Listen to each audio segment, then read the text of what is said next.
I got 2 new Burns bodies. I sent him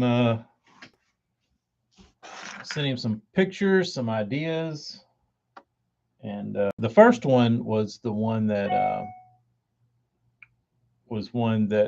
me and my dad had previously built, um, which is this guy.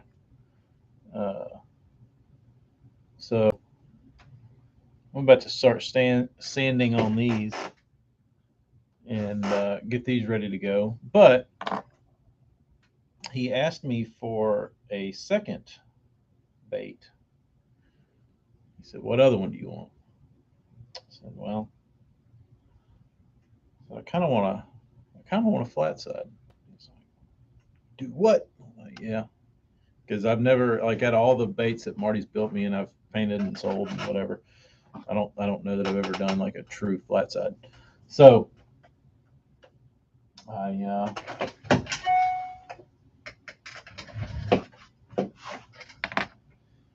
don't know what you'd call it, but I like it.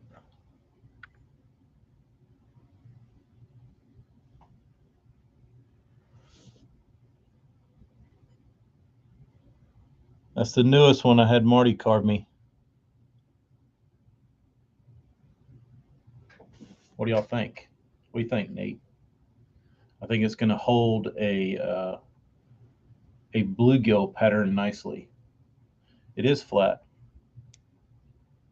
It's half-inch stock, so it's pretty. It's not a potato chip. Uh, Nate, 2 dinks are better than no dinks. Did you end up catching bigger fish on something else? Do tell. What were they doing? Morgan, the rod builder's here. What's up? Showing off the new Burns prototypes, Morgan. Hey, it's got that whatever you call that lip.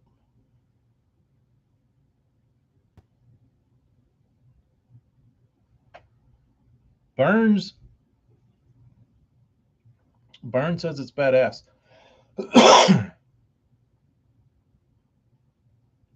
The chick magnet looks like ass. This doesn't look like ass. I need to look up. I don't even know what a chick magnet looks like. Uh, Maybe if I stuck 2 dumb eyes on the side, it might look like a chick magnet.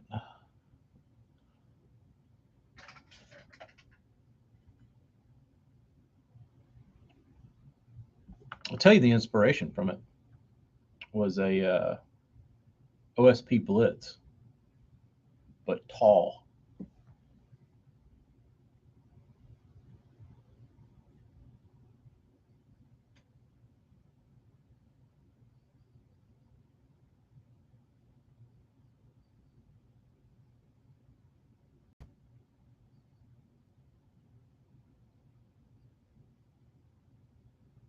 Vern says it's badass. And this one.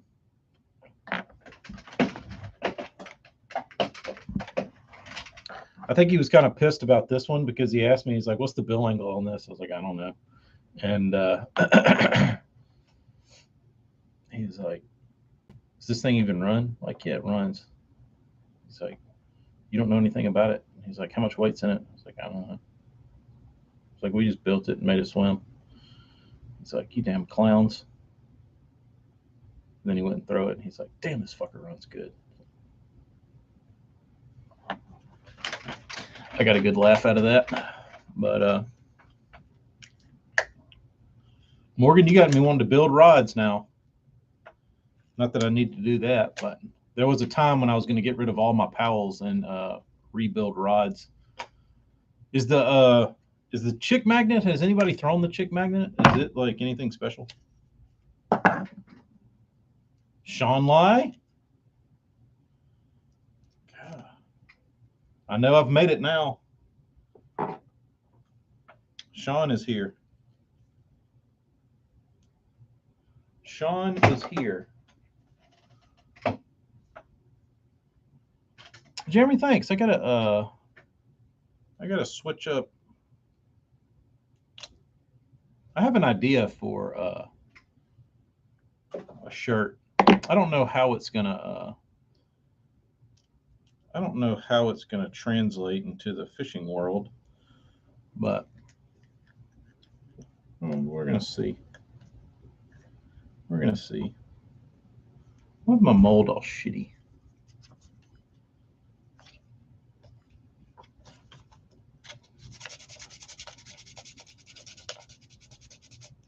Oh, my mold dicked up. Oh well. I'll fix it.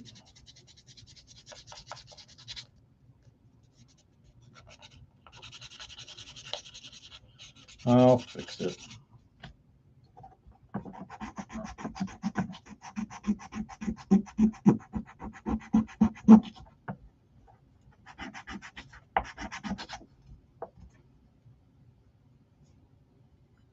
There you go, Morgan.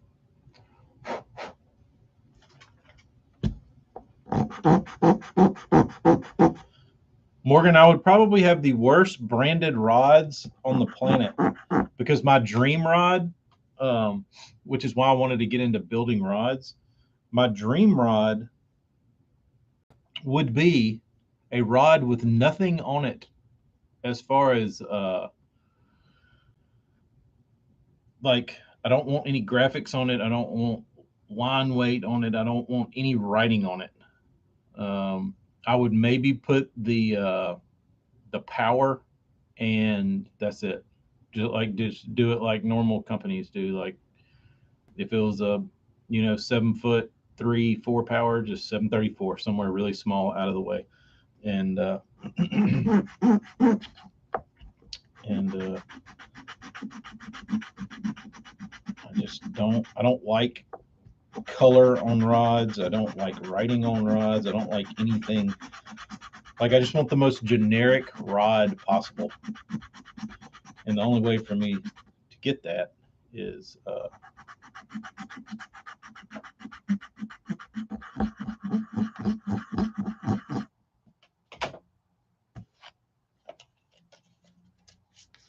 Morgan, it is. My mold dicked up though. Not the report. Sean, I haven't.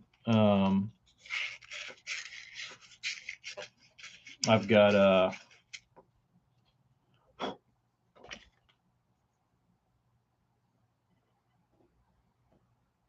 Morgan, it doesn't look half-ass bad. It's got some dicked up spots on the bottom from my mold being shitty, but for the most part, it looks pretty decent. Looks pretty decent.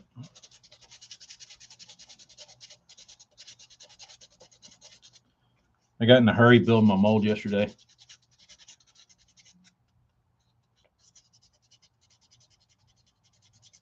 And I didn't secure my bait down good enough. So now it looks like when I was pouring the silicone in there, the bait floated. I didn't have the bait secured good enough, and it floated up. So I had to scramble to try and make it look half-assed good. But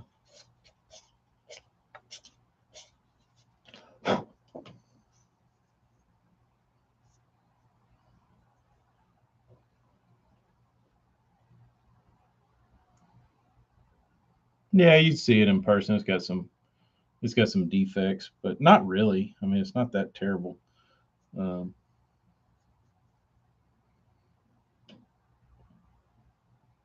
It's got some boo-boos on the bottom where I cut the mold, but like I said, it doesn't matter. Burns, turn your eyes. They're going to start burning, and you're going to curse me. There's a resin crankbait body.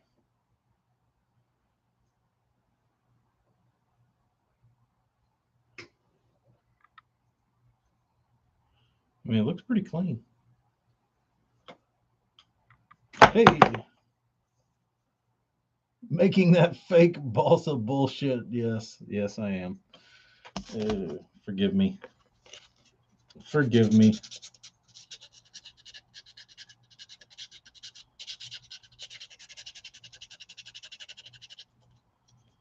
I'm curious. Kyle, I've never tried power tackle rods. Do they have nothing on them?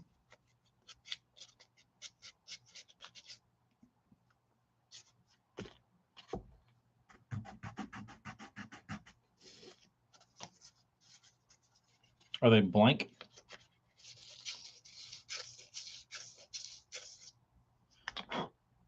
So I'm talking about, Kyle, just a flat blank rod with just like a little bit of epoxy around the guides, and call it good. Just as like plain Jane as you can get.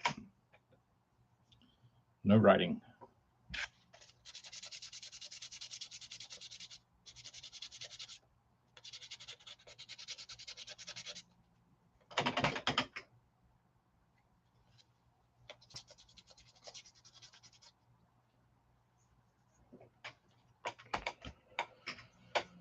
The blank itself, let's see. You don't want it in grams, right?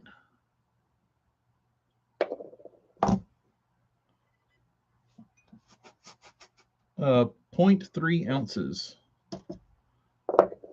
or 10 grams.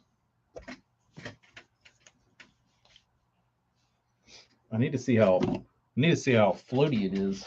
Let me go get some Wawa.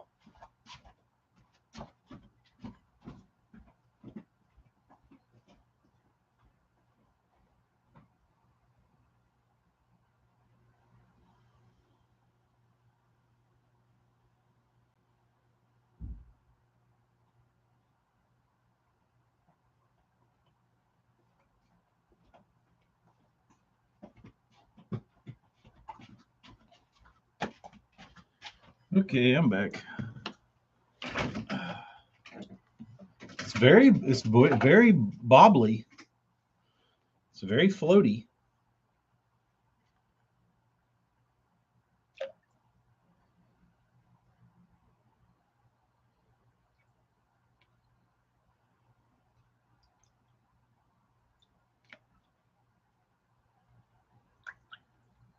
Okay.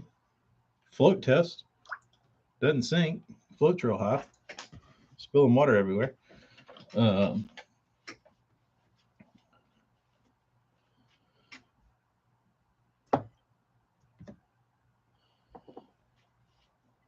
Marty, that's probably good for me because I don't know that I might have one little pre-made ballast weight that's pretty light that I saved from somewhere in my little knick-knack drawer.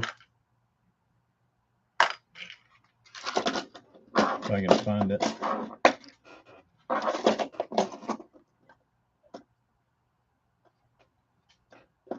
No, I don't need nothing. Just some paint. A little bit of clear coat.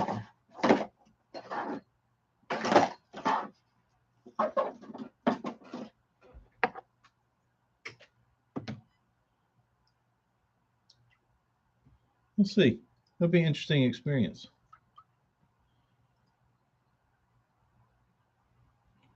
I mean, that's got a lot of balloons in it too, so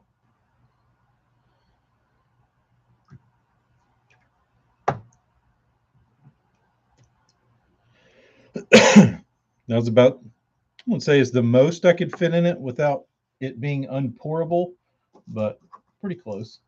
Getting there. I don't know. I used to use that, or I wouldn't say I used to. Back in the day, I experimented with that feather light, Illuminite shit. I didn't like it. But I wonder what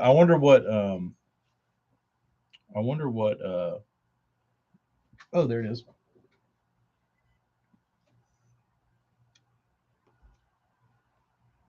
I wonder what weight. Oh, just lost it.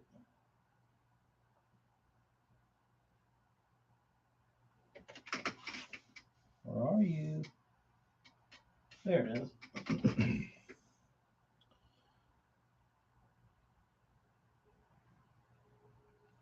We'll see. Jeremy, it would suck. But I guess if you're catching 100 pounds of bass, what does it really matter anyway? You know what I mean? Like at that point, no matter how competitive you are,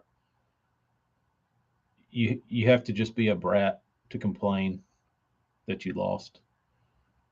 And yes, it sucks, but you know, you're fishing, you catch 100 pounds of bass over 4 days. Pretty awesome. Younger me would have probably been pissed, but current day me, who gives a shit?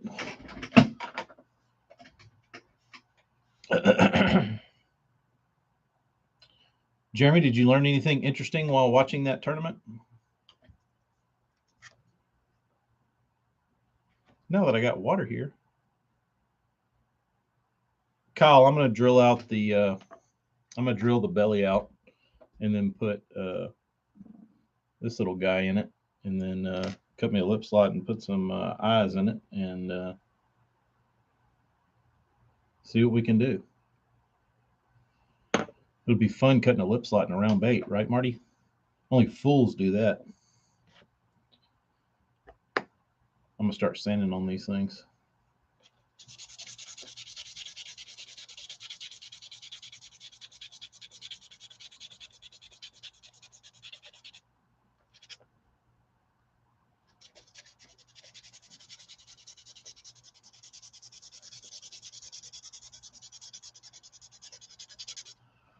Figure out wet sand today.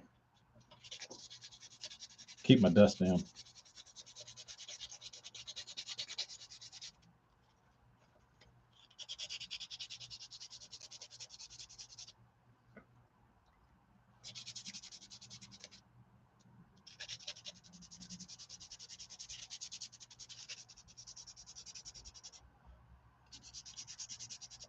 Did y'all see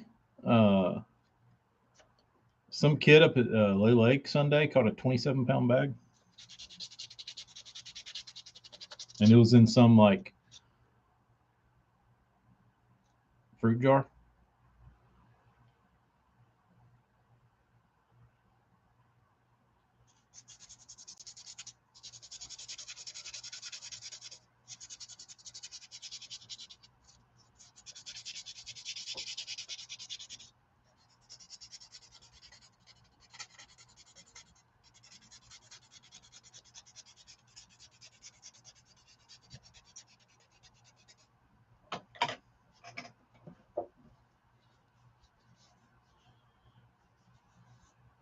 Kyle, I didn't build my mold right to do that. Looking back, that's probably how I would do it if I were planning to build more. But I just did a one-piece mold just to see if it would work. Yeah, I should be painting today.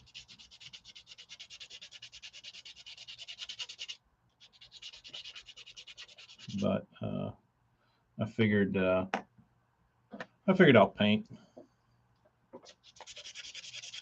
I mean, I'll sand, get these things sanded up, ready to go.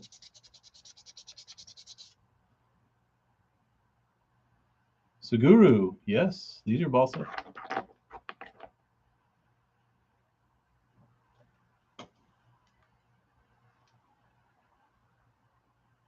I don't have a name for them yet. I don't know what to name them. Or I don't know what colors I'm going to paint.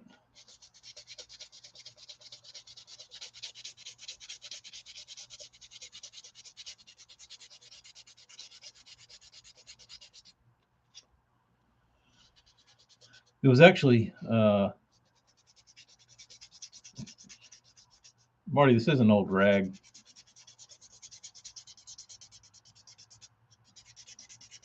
I actually have a really bad habit of making my clothing my shop rag.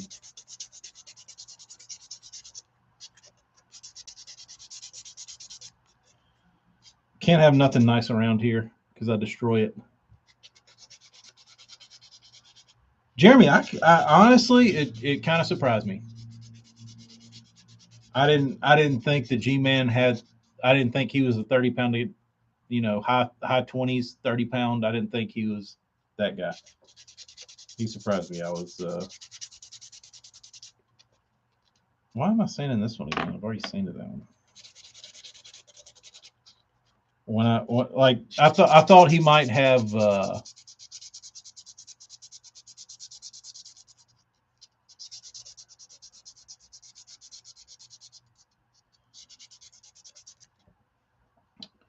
That's what they say, Marty. Dress for the job you want, not the job you have.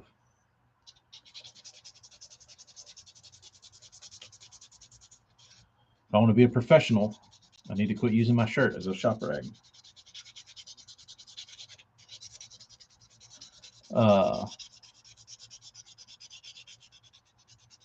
Fish a tournament on Mitchell. Just go up the river to the dam. Mitchell will be fun because it's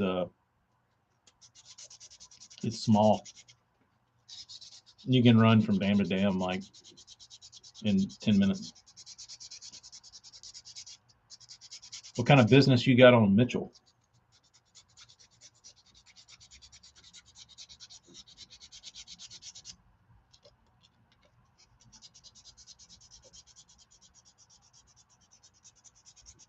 Oh, that's what we're talking about. Back to Swindle. Yeah, I was really shocked that, like, the first day seeing him up there, I was like, oh, that's cool. Swindle caught a big bag, and I expected him to disappear, and then he like showed back up. I was like, good for you, G-Man. Even though I was doubting Thomas.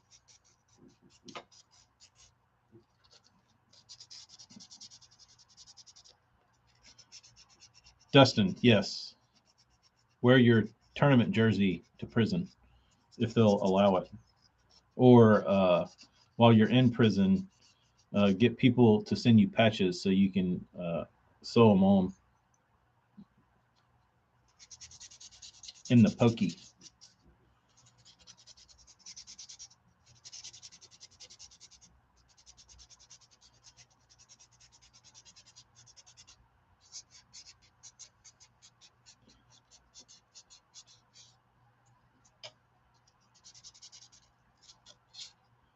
Man.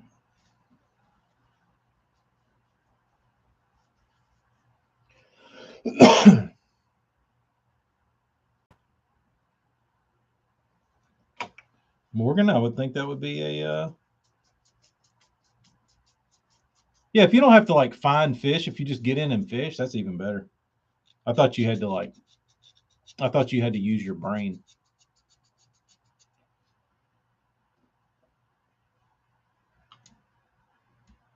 Where's Sean? You were so mad Sunday you bought a new hand-tied hair jig from a shop at Sturgeon and the hook snaps off on a PB Smalley. Oh boy. Next question. Did the hook or did the package say what brand the hook was? Do tell, Sean. Tell us about this shitty jig that cost you your personal best smallmouth. Tell us about it. So we too can break hooks and lose our PB smallmouths.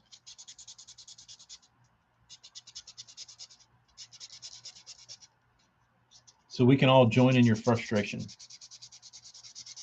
From Howie's.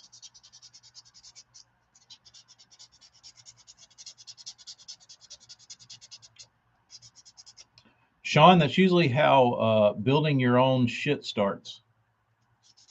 You lose a fish and you're like, what is this shit? I can do better.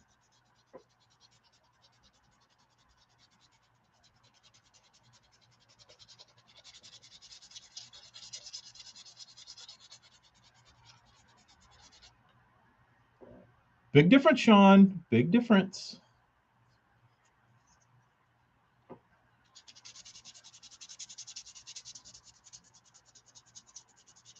I've never been a huge Mustad fan. Jeremy, probably because they're not proud of it.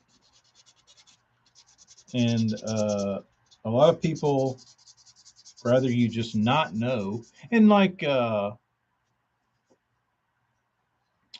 you didn't miss much. Just talking shit about Mustad hooks. That's all.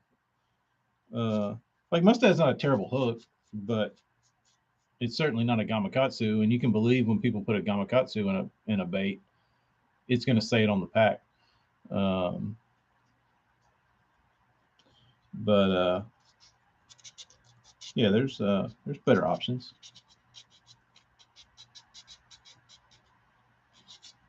There are better options. Like I used way back in the day when I was first getting going, I used mustad hooks, treble hooks, and they were way more inconsistent than and like VMCs that I put on baits. They're not the best hooks on the planet, but to me, they're way more consistent than any of the mustads I ever used. I'd get mustads that were like really dicked up, like they'd be missing half the point and like no barb and like uh, there's lots of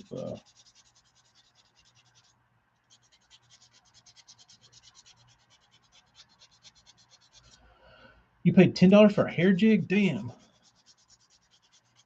and it broke on your PB. How big do you reckon this PB was? What would your PB need to have been? And this was from the bank, correct? Hello, we're also talking about Sean Lai buying a $10 hand tied hair jig, and he hooked his PB smallmouth and the hook broke. Were you throwing it on a flipping stick? We're trying to get to the bottom of why this hook broke before we completely blame it on a shitty hook.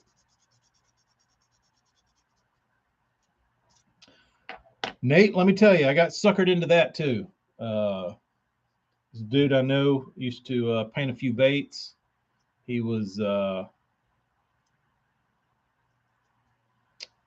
he used to make a few baits, and he was from down here, and he's the guy that got me started painting like in volume. Uh, but he was like, "You need hooks."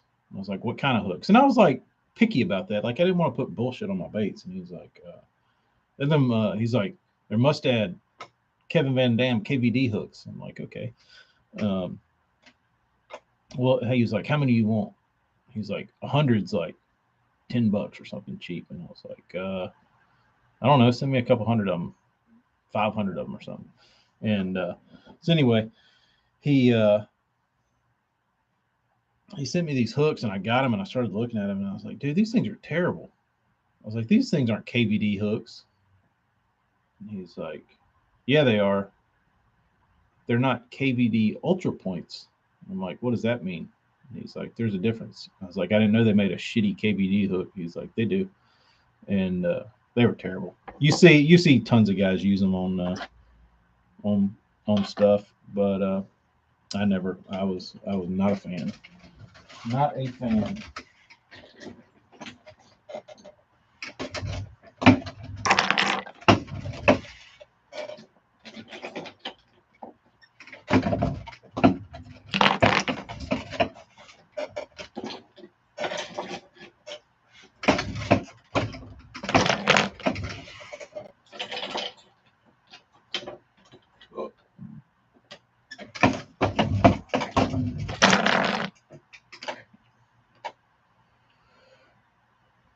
Buying some Bass Tactics B jigs and a pack of black marabou and tying my owns.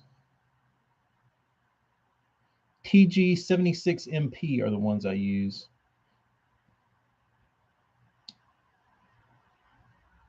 Sean, I don't hate VMCs. I put VMCs on my hard baits, and I throw a lot of VMCs. Is it the best hook? No. Is it priced right for a decent hook? Yes. So that's why I use them, is because they're affordable, and for something that most people are going to take off. Like if you fish them, they're good enough. If you're a hook guy that always changes your hooks out anyway, it doesn't matter. Like that's like I could put gamies on a bait and people are still going to take them off. You know what I mean? Like guys that like their hooks, and it doesn't matter what I put on them. So um, to me, a VMC is a good like middle of the road to where you can, they're consistent. I don't like out of 1,000 count box. I very rarely get like a, a flawed hook. Um, Kyle, it is definitely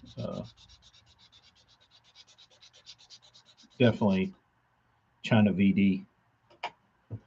AJ, the COVID didn't get me.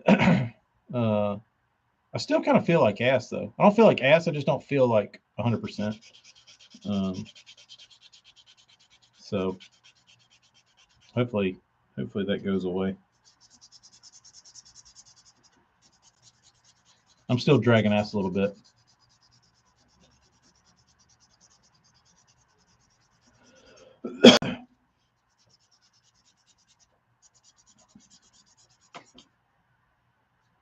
Dustin, I thought I showed.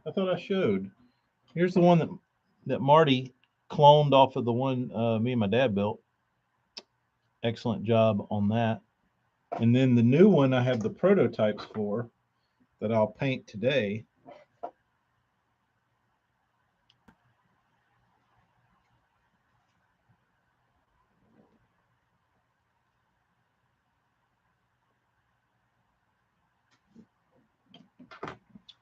Uh,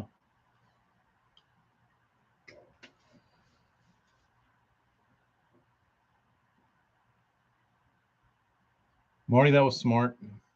When I first got started, I didn't put hooks on baits. Like I just sold everything without hooks, and everybody told me I was a fool. You gonna put hooks on them? Put hooks on them. It's just like what's his dick? Like Ed Chambers. Like him putting hooks on his bait was a monumental waste of time. Like nobody ever threw one of Ed's baits with those brown hooks on them. Like he could have saved a lot of time and money by just sending them without hooks. But for whatever reason. Yeah, that's the thing about hooks. Hooks are like assholes. Everybody's got one. Everybody's got an opinion on one, and you know what I think is okay and decent. There's another guy out there. That's the biggest piece of shit hook. BMC suck. Well, to each their own, bro. To each their own.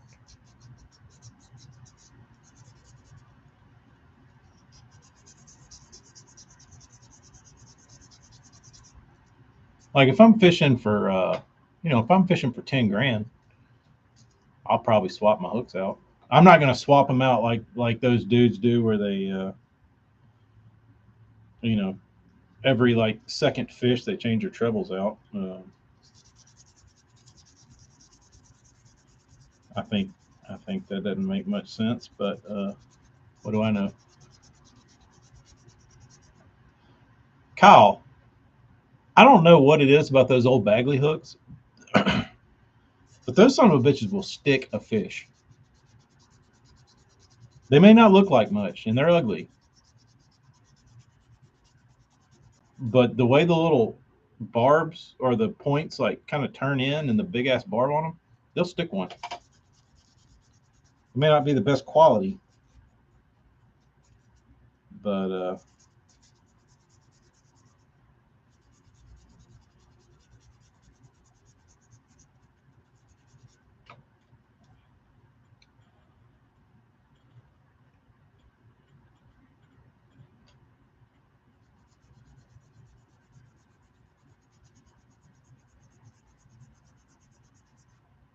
AJ, I ain't giving nobody options. If you want options, you can make your options at your house.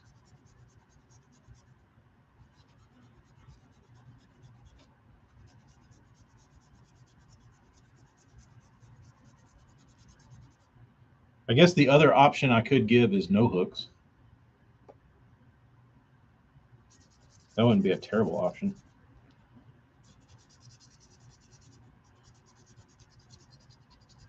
And I know people like to get a bait and they want to be able to go fish it like right out of the pack.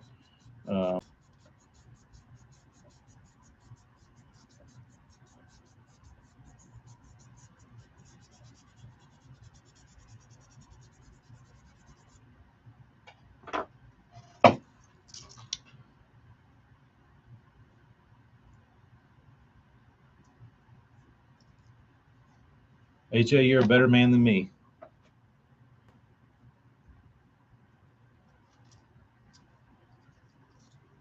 You offer hook upgrades?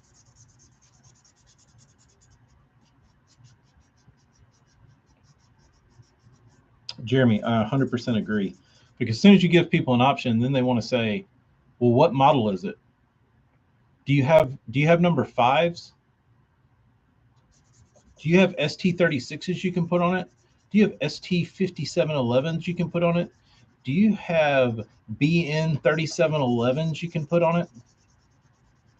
No.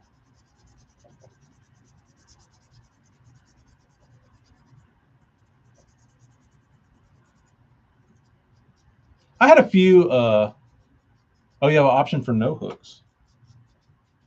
See, I don't know that I could do. I don't. I can't do the options because I like to like once I get a batch of baits done, I just want to get them hooked up, put in a package, put on the wall, and ready to ship and like be done. Um, like having a lot of half put together baits would bother me.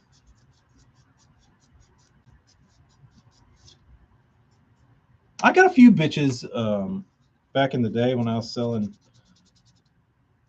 stuff. They would when they didn't have hooks,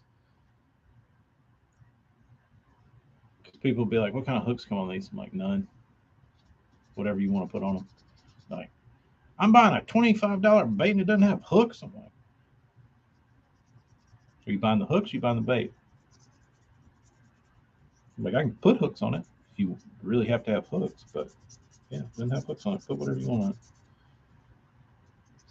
But that was like one in a million.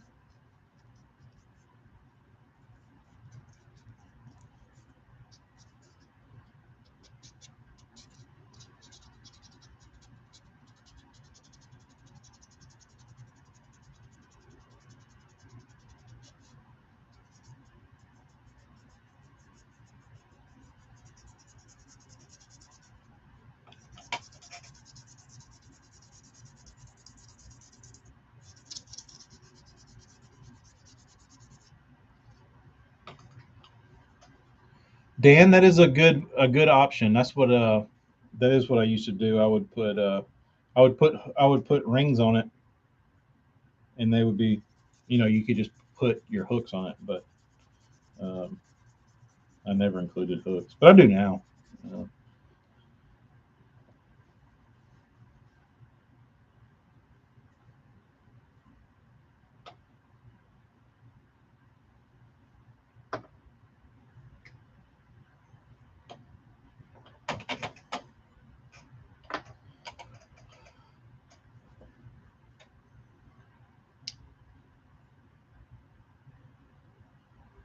that's my thing, Jeremy. I'm not.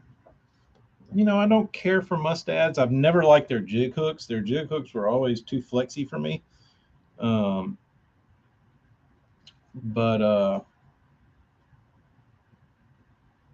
I'll use just about damn anything because like half the buzz baits I throw are from like 1989, and they've got some like weird like who knows what kind of hook on them. And I catch plenty of fish on them. Like I'm not worried about that hook. Uh,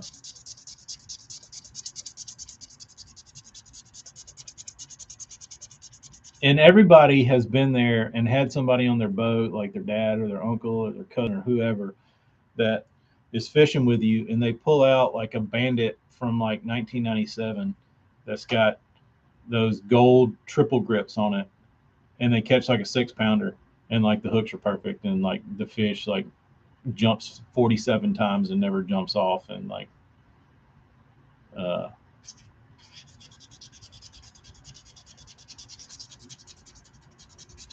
it's like how many 5 pounders are caught daily on like shitty stock hooks? You know what I mean? A lot.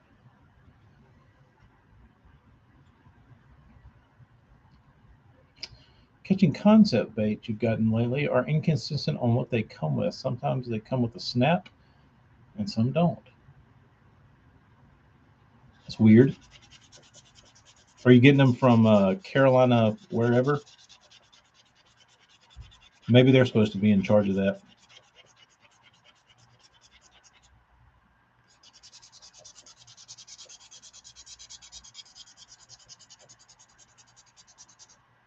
AJ, probably a lot. I don't know the exact number, but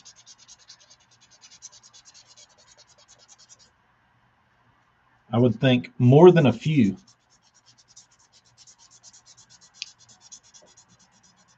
AJ, you need to change your AJ to cheap bass on YouTube. I don't. It throws me off, bro. I don't know who you are. I don't know who I'm talking to.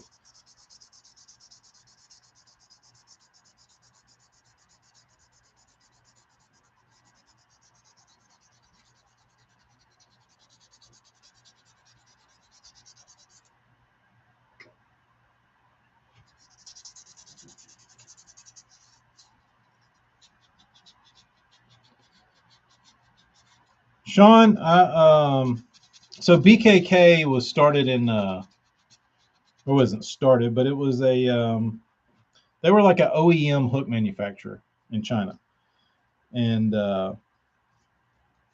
you know, if you were a manufacturer or something and you needed a hook made for your bait, BKK would make it for you, or they would make their own, you know, hooks that you could buy in volume. But they mainly were a manufacturer for you know, private private brands, and but to me they were never like a high end like hook manufacturer. And I talked to them because they have a hook called uh, I forget what it's called, but it was a treble hook, and I saw that they were going to have like distribution in the U.S. And I had talked to BKK like a couple years ago about ordering hooks for them, and then they started getting their like uh, they started telling me, hey, you need to move all your contacts to our U.S. representative, blah blah blah blah blah, because we're you know we have a uh, company we're working with in the U.S. to like bring our hooks over there. It's like okay, so I talked to the guy here, um, and I was like, you know, I just need like 1,000 count boxes, and he's like, okay. He's like, I honestly don't have any info at all. It's like so new. Um, I don't know anything. He's like, I don't know pricing. I don't know availability. He's like, it sounds terrible that I'm the sales rep and don't know anything, but he's like, you know, like I said, this is like days old. And I was like, okay, and he said, check back with me, and we'll see. And I said, well, tell me this: what portion of the market is BKK trying to get in? Are they trying to run with Mustad VMC? Are they trying to be an owner Gamakatsu, Hayabusa? Like where do they fit in?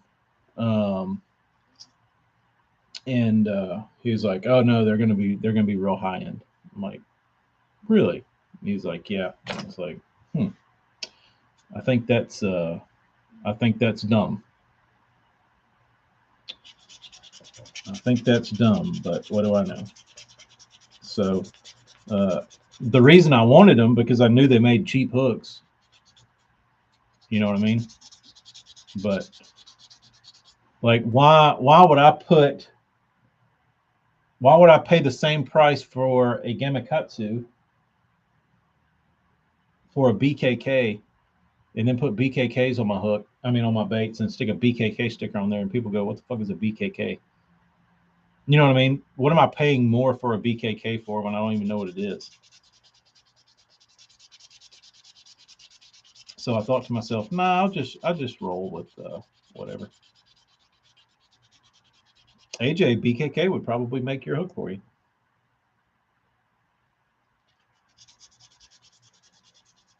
You might have to order 50,000 of them, but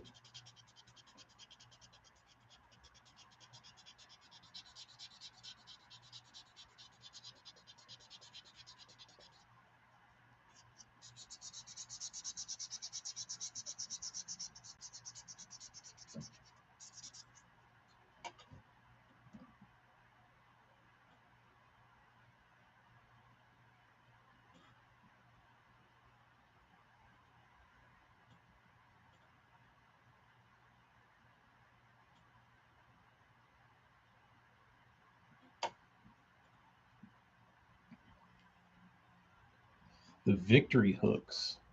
I keep seeing the victory hooks pop up. I don't need one.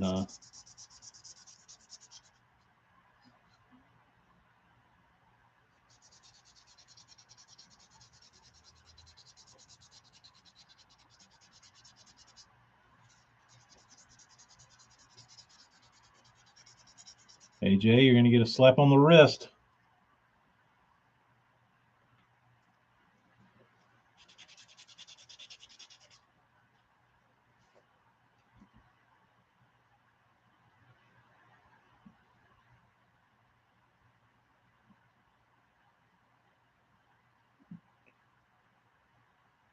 Dan, what are you negative Ghost Rider about?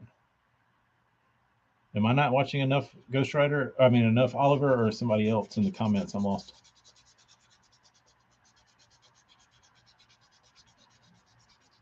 I haven't. AJ, have you tried a victory hook in any of your dabblings?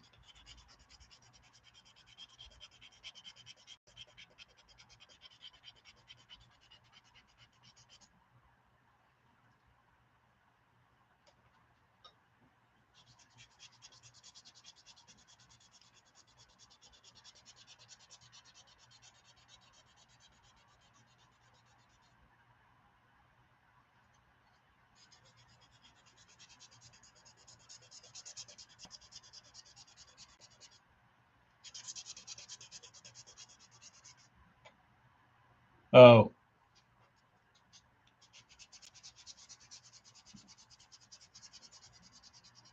yeah. I don't know about the. I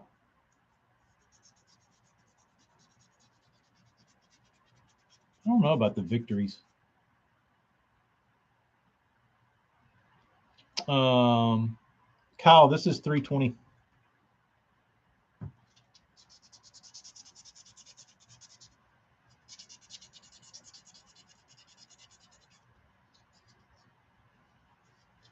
I actually prefer the cut dry compared to wet, but I had a cup of water here, and I figured I'd keep the dust down and wet sand them.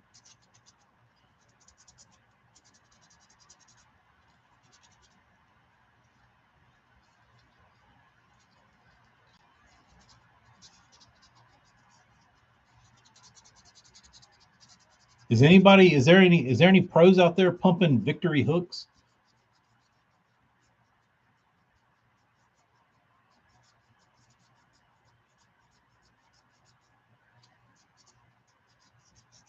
AJ says the victories are on pace with Mustad and VMC, and once he goes through his last pack of Matsuos for his crappie jigs, he will try Victory's sickle hooks.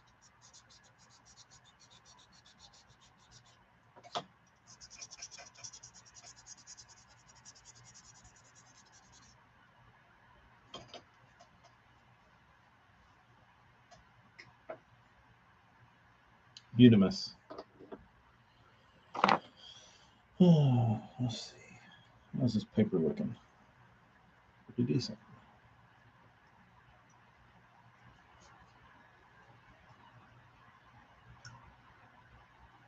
Pretty decent. I've got some huge. Where are those things?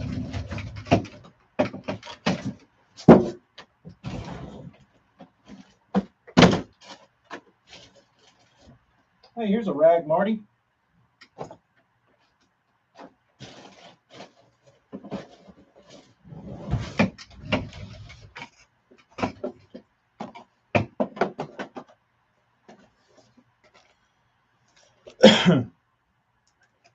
AJ, why don't you just take this hook and flatten it?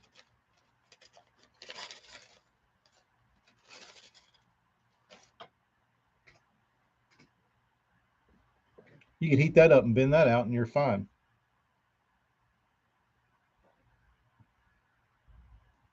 That is a VMC 7217.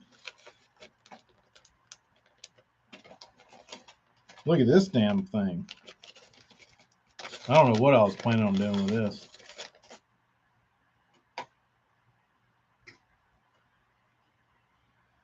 This thing is a friggin' monster, dude. It's a 6-aught. 6-aught sickle. I was going to put it in a swim jig. It'd actually be pretty badass in a chatterbait if you made some like giant chatterbait. But I bought a bunch of these and I don't know why.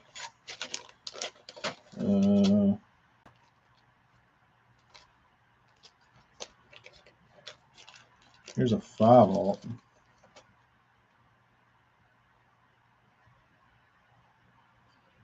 Sean, that's a big ass hook, dude.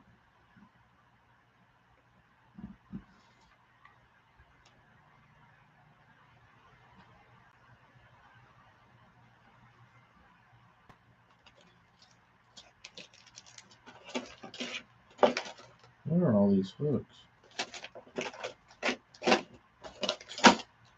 Barlow's.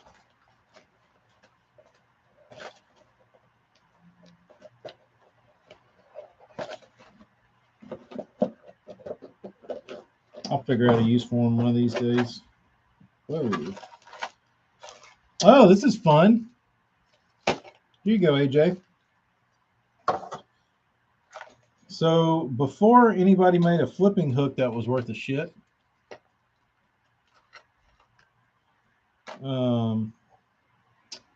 that wouldn't flex, I was ordering hooks from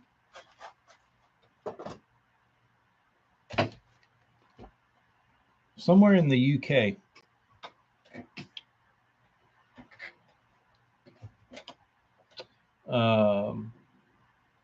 This was like right when the Sweet Beef came out, and I wanted a flipping hook, and nobody made a big flipping hook.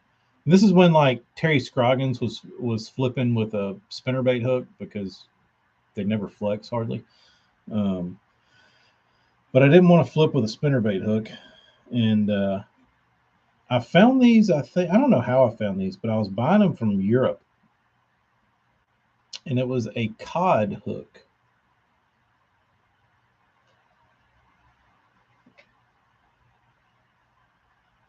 But it's got this weird bend in it.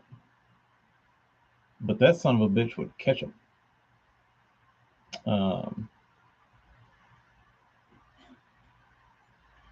This is the European cod hook.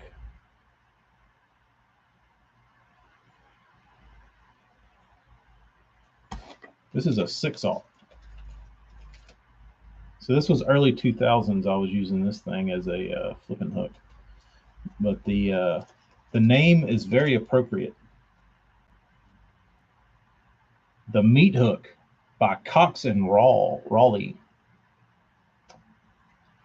Conger, big cod, and tope.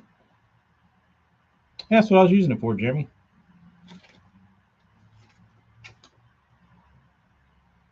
That was pre. Dan, I think this was pre BMF because that's what I switched to eventually.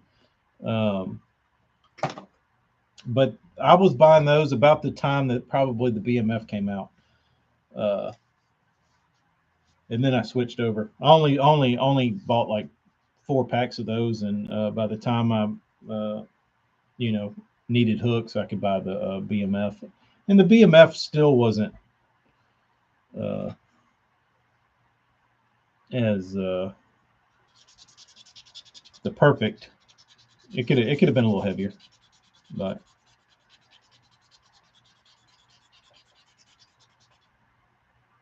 that's what I used. I had enough BMFs to last me until the Owner Jungle Hook Zowire came out. So I've been using the BMF hook for however long that's been, 15 years.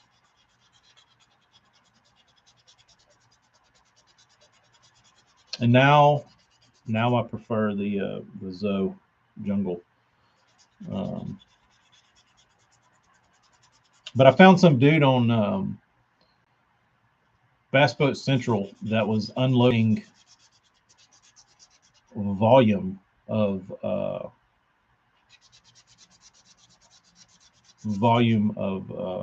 the reaction hooks, and I bought like 50 of them. But none of them were like in the original package. They were just like in Ziplocs, and that's managed to last me. Um,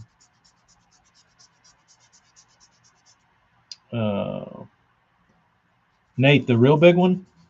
I don't know if I'm usually the type that likes everything like beefier than everything else, but I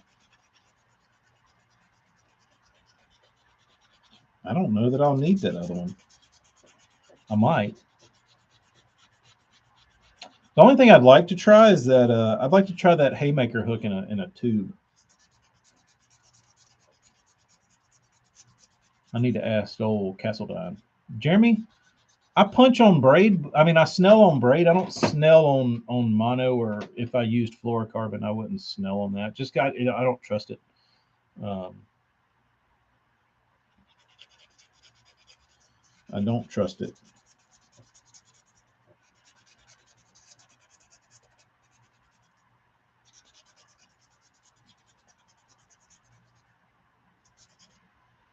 There's probably somebody out there. I like that O'Shaughnessy bin.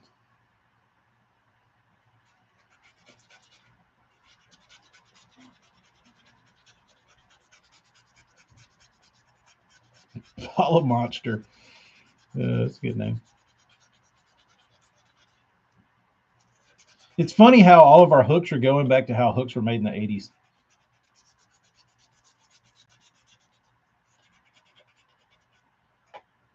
And how much like sales and marketing and bullshit go into the fishing world. Because they've been pumping all this shit into our brains that are like, you need this hook, you need this, you need that, you need this shape, you need this barb, you need this.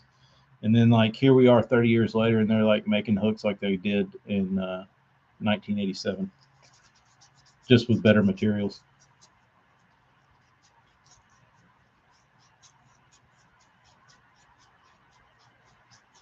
Like, wait a minute, the O'Shaughnessy was a better bend. Wait a minute, big barbs aren't dumb.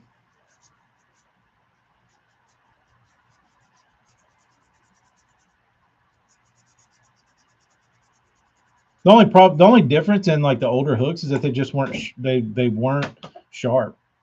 But if you knew how to sharpen a hook, you could get them sharpened and they were good.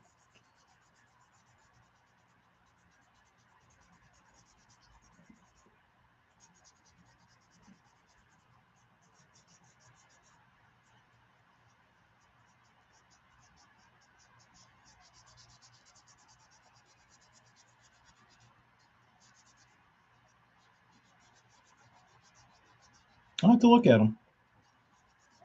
Jay, take it easy, dude.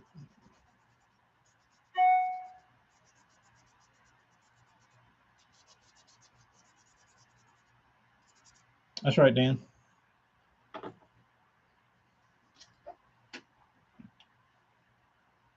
Here we are. Back to the 80s.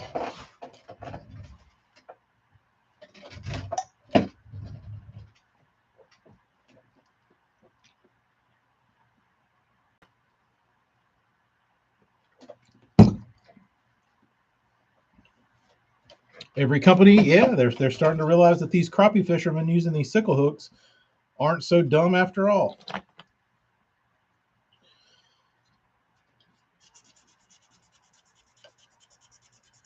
And then you got the guys like the trapper keeper hooks.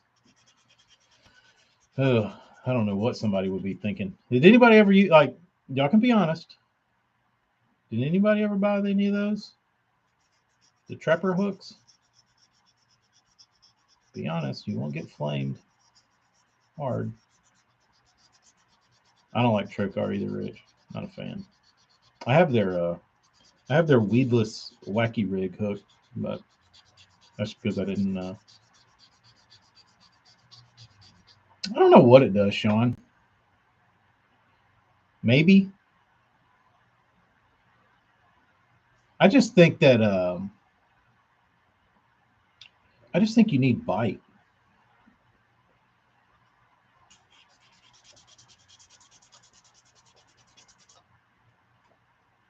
You know what I mean?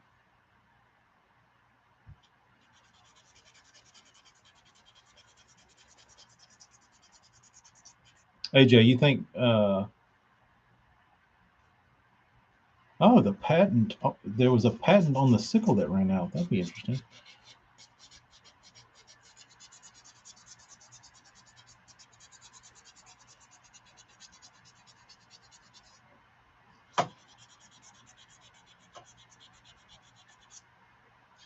That's my only issue, like especially with like frogs and stuff, is that like I'm all about the bite. That's why I don't use regular offset hooks, even though they've caught a bunch of fish. I don't trust them. Hooks. Yeah, that's bad Morgan when they can put something on like free clearance and still nobody buys it. There's a warehouse somewhere with a million trapper hooks in it, and they're like, "What are we gonna do with these losers?"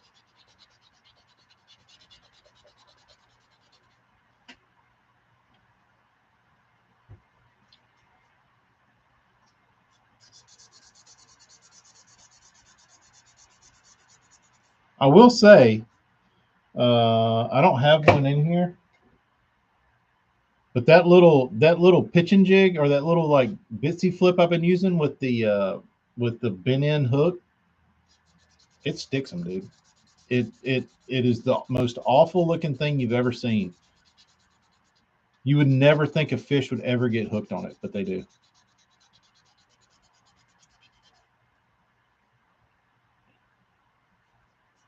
Sean, I don't know who is manufacturing Guggen hooks. AJ, do you know who makes Guggen hooks? I'm not up on my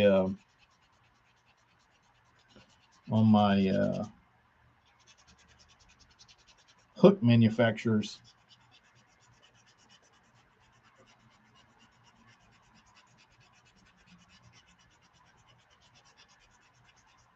Dustin said he a buddy of his bought some of the Trapper Troubles on clearance, and they break.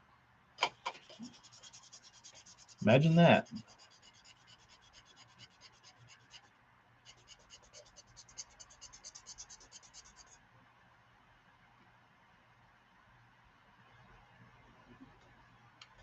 Kyle, what are you saying over here for the BS hooks came about? What was that push starter for different hook? Yeah, I think Kyle was probably late '90s, early 2000s when the hook started getting tampered with.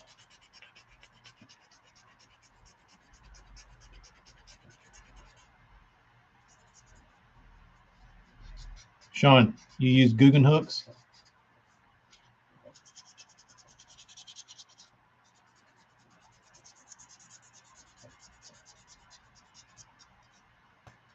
Look on the pack, see if it's China or Taiwan.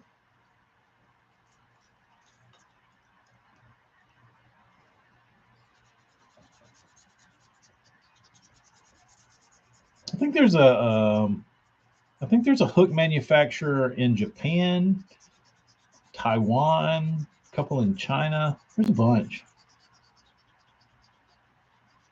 Maybe Vietnam.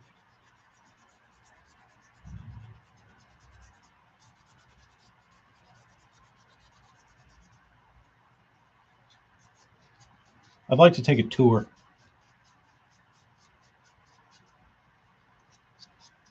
No, I haven't seen anything Guggen that really blew my dress up, with the exception of the swimming worm. Their new little whatever that worm, it looks kind of like a ultra vibe. Looks like it would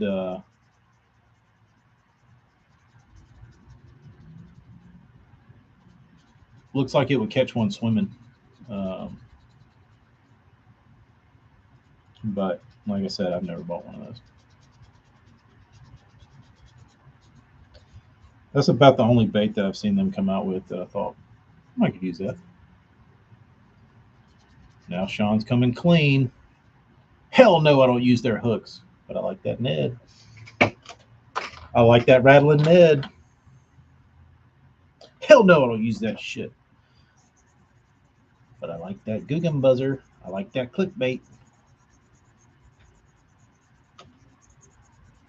Jeremy, good point. Good point. You know what's crazy is as much of that shit is for sale at like Dick's. Like, you know, Dick's has got the whole like section. I never see anybody shopping there.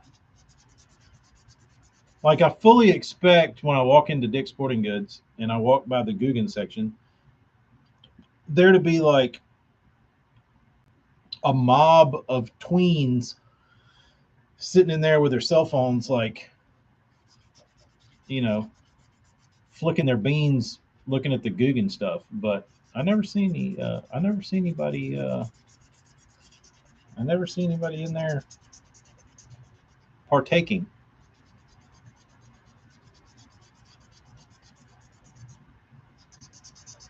I don't know what's going on with that stuff, but I think all these buyers,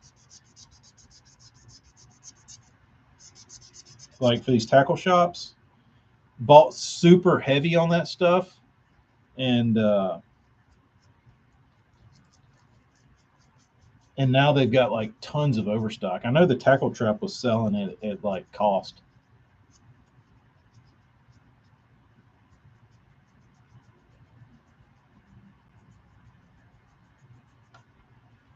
Ooh, Jay, I don't know anybody that foils.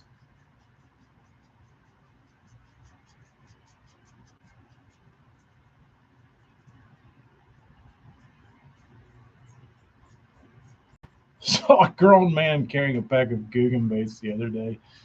Uh, did you snicker at him when he walked by? Did you look at him and like turn your nose up? And go, clown. Don't catch them all with your Guggen baits, bro.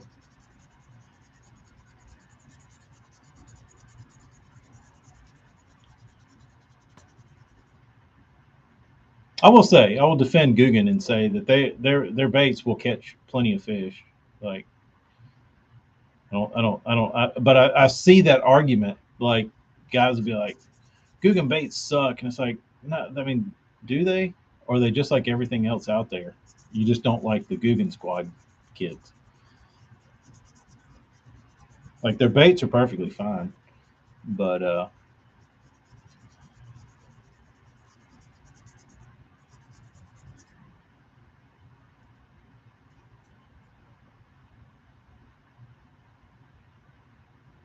it's funny to me though when I see people that make the argument that like they act like a Guggen bait is incapable of catching a bass, which is far from the truth. Uh,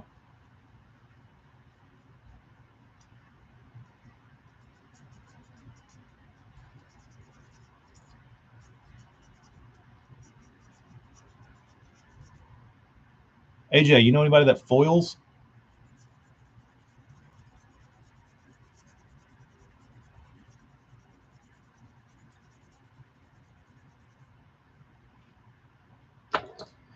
One of my buddies bought. He bought all the bags, the Guggen bags, the clear ones that he keeps his like soft plastics in. And I laugh every time I get in his boat because I get in the back of his boat and there's like 500 like clear Guggen bags.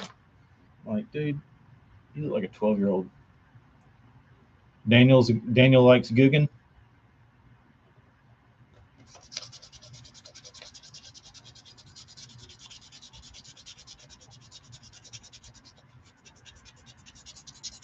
I can't hate on Guggen too bad. They did help me grow through a couple of YouTube videos. So when they were just coming up, so shout out to Guggen for the free publicity. I don't like Strike King either. I don't like their soft plastics, and I don't know why. But you ever? I mean, it's kind of like you got somebody like I don't know. You're like out at like a social event, a social gathering. You're like looking around the room, kind of like judging everybody and like picking their personalities out and kind of just feeling out the what's going on. And you just see somebody and you're like, I don't know what it is about you. I don't think I like you. And that's me and that's me and Strike King Soft Plastics. I don't doubt that they don't work. I just don't like them. I just look at them. I'm like, you know what? I don't like y'all, and I don't have a reason. I just don't.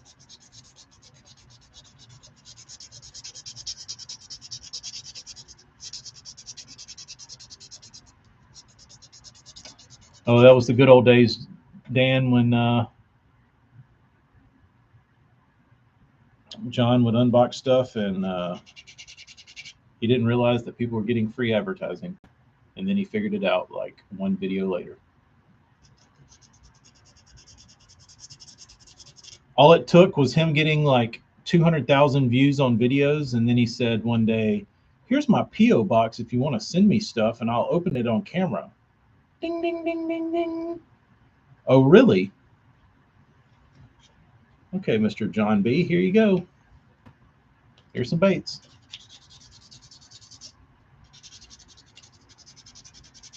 Man, I was getting after it back then.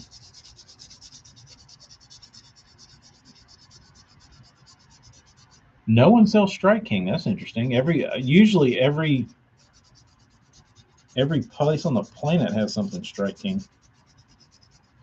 Tyler, I will say the only reason I would potentially buy a Strike King Ocho was from Greg Hackney ripping on him at supposedly, I think he was using a Cinco, but was Hackney talking up the Ocho when he was at Sam Rayburn.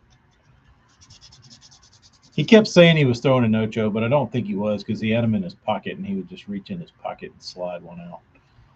I think they were Yamamoto. Can't be confirmed though.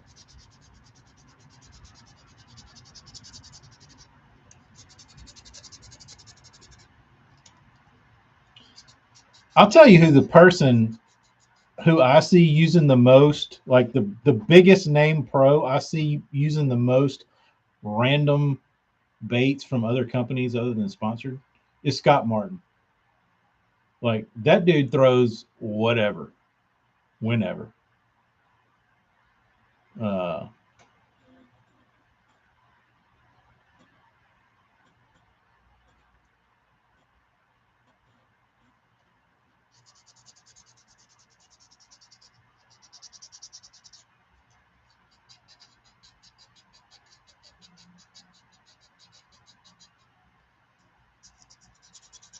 Dan, I wish I would have known that when I was in Academy that day when they were having their sale. They had watermelon red Cinco's for how much were they, AJ? $2, $2 a pack, $2.50 a pack. I bought AJ 10 packs. I didn't know you were a Yamamoto guy. I would have bought you the other damn 20 packs of green pumpkin. I mean, watermelon red ones. Unless you don't like that color, but that's what I was trying to do when I was in there. I was trying to get anybody if anybody wanted anything.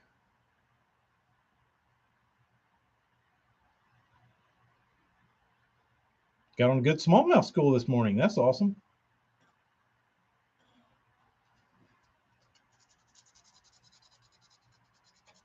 Dan, I think after shipping in a flat rate priority bag, what was the damage, AJ? Like $28 for $28 for 10 packs.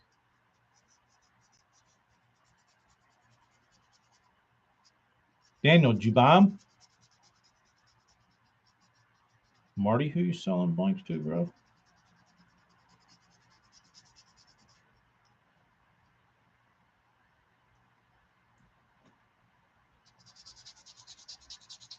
Well, Dan, I'll be on the lookout next time I see a blew out Yamamoto sale. I knew I should have bought them. I knew that somebody would have wanted them. But my basket was pretty heavy at that point. Ooh, 3 OSPs. That stings. Scalper prices. Marty's bet you're getting scalped. I bet he just logged off and went to BBC to see who it was. He said, let me find this asshole.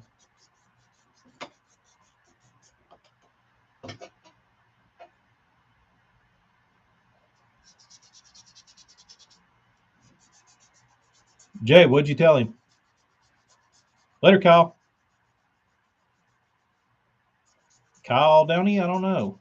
A speed crawl will catch their ass, though.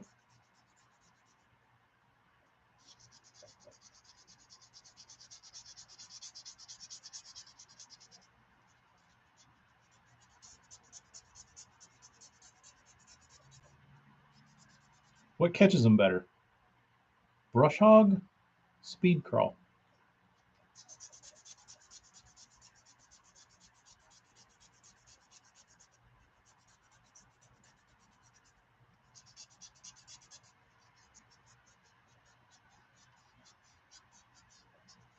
How many was it?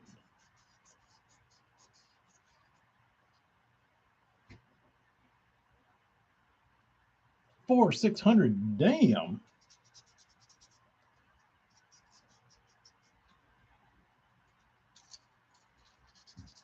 How many baits was it? Daniel, you like the mag speed crawl? I don't like the fall of it. Because I have to up my weight to get it to fall right. Okay, that's a better equivalent, Lake. Baby brush hog versus the speed crawl. AJ says speed crawl. That's a tough one for me.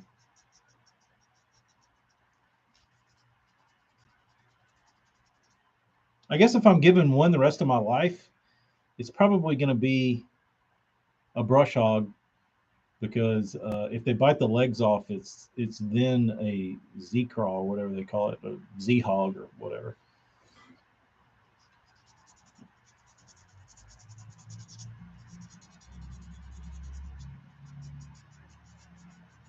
$12 flat sides, and I think 4 1.5 2.5. I wonder who that was. That's interesting.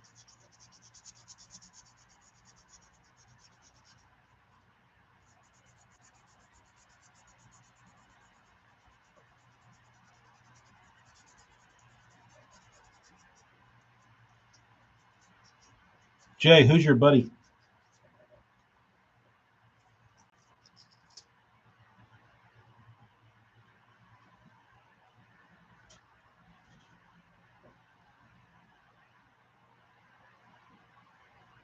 That's probably who it was, Marty.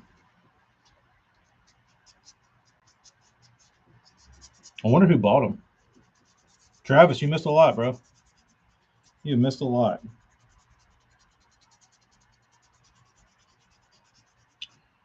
Now we're on the topic of, if you had one bait to fish the rest of your life, are you going to take a baby brush hog or a speed crawl?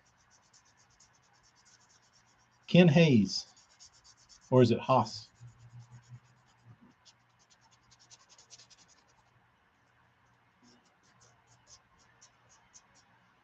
Hey, Willett, if you had one bait to fish the rest of your life, baby brush hog or Zoom speed crawl, which one are you going with?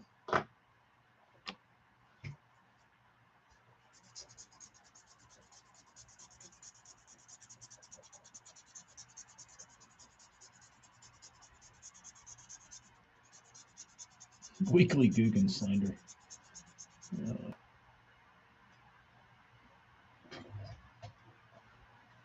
Ray says brush hog.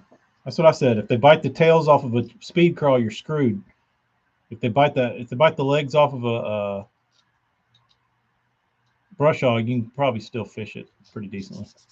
The new bait. So here is one. This is the one I'll be working on this week. This was a revamp, or not a revamp, but this was a clone of a bait my father and I made probably 15 years ago. Sent the baits to Marty and said, "Can you replicate what we built?" And he did. Looks beautiful. And then the new one, little flat side, kind of got a little brim look to it, a little crawl look to it.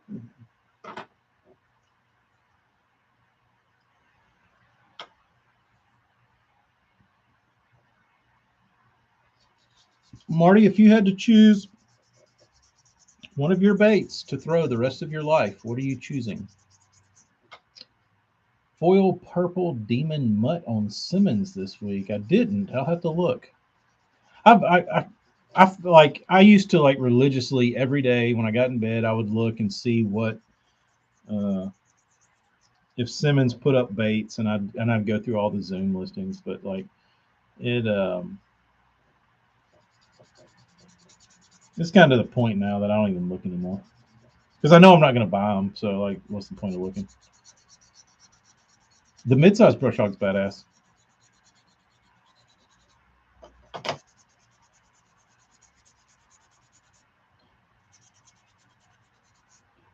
Dude, does anybody remember when the Paca Crawl came out? Simmons is a sporting goods store in Bessemer, Alabama, and they are have always been the number one, pretty much only retailer besides Peepers and maybe a couple other ones. The number one retailer and owner of just about all WEC, Zoom, Balsa baits in the world.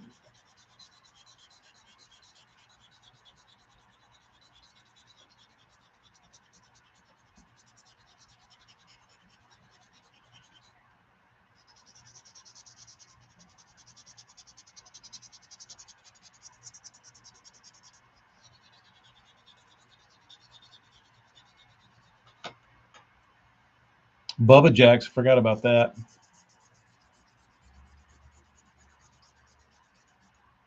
What happened to that place? Bubba Jacks used to have badass shit. They used to sell Craig Cole's baits. I thought didn't they sell blackjack stuff? Um,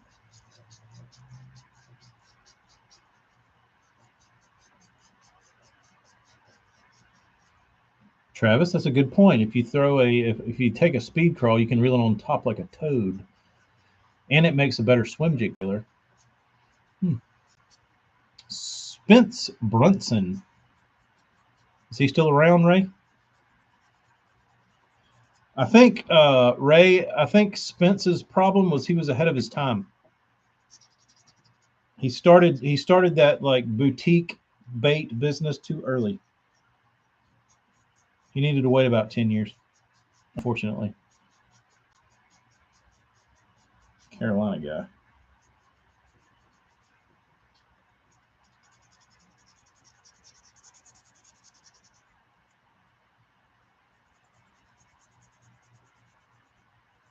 Ray, are you sitting on a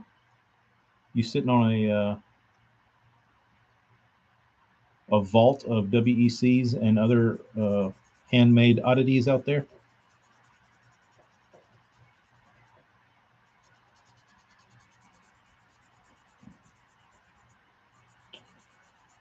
Marty said they sold all the hard to get baits, and then all the hard to get baits ran out.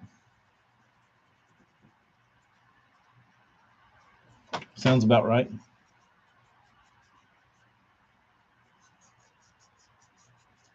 Jeremy, don't even get me started on that blasphemy. I know guys say you catch them better with no skirt and a soft plastic on your buzz bait, but that's like that's like taking a Chevy 2500 and putting a Power Stroke in it. To me, it's just not right. It's just not right. Ray, what's your balsa of choice? If you got one to throw the rest of your days,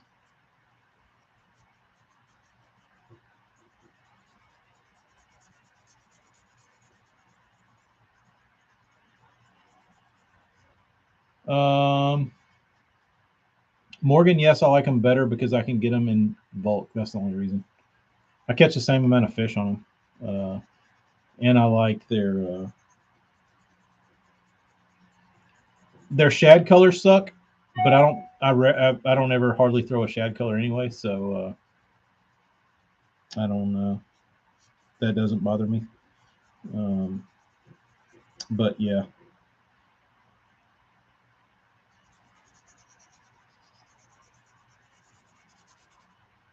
I like the 50 packs.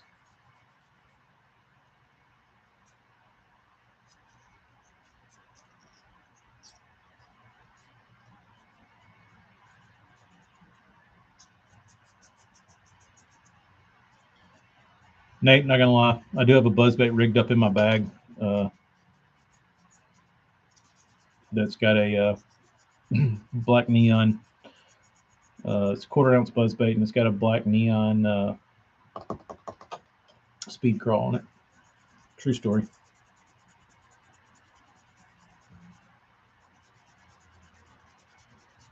Because I wanted the buzzbait frame I used. I wanted a flat rubber skirt on it, and I didn't have any black flat rubber. And I was like, I'm not gonna put silicone on this. I'm just gonna put a speed crawl. Kyle, you know better. It's like putting an Allison transmission in a damn Dodge Neon. It just don't make sense. Come to the dark side. I don't want to, dude. I don't want to.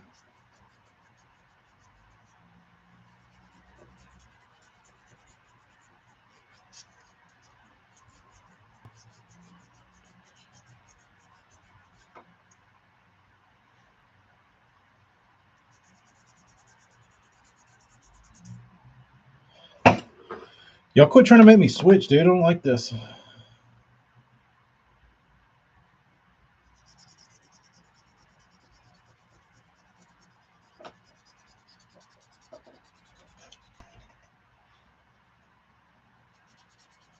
Sean, that's not even expensive. I've got one that'll go for a bunch.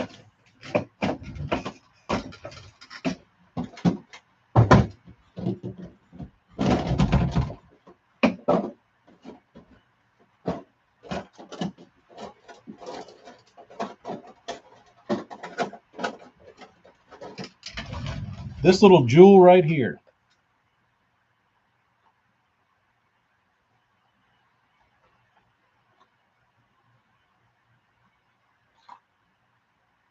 Red Throat Old Foil Peter T. Mutt from 2009.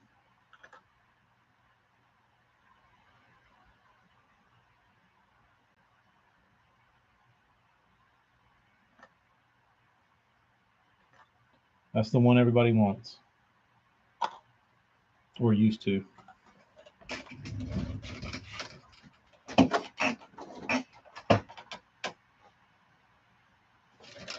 I always liked this color. I never threw it.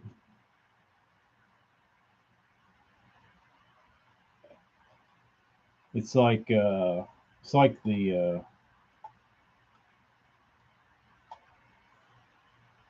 like the classic color, but with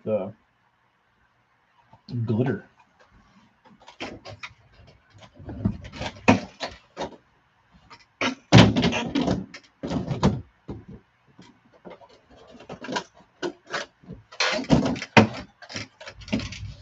I'd rather have these.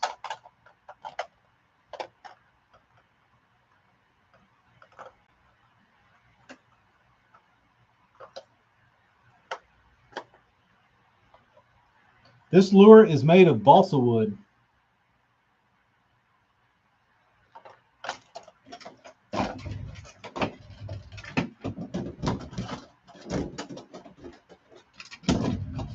This could be the most famous WEC I have.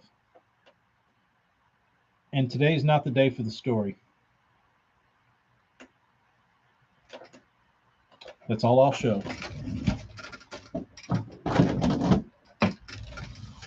That's all I'll show.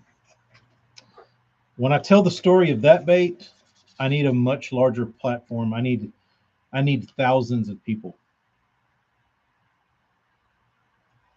I might need hundreds of thousands of people to hear that story.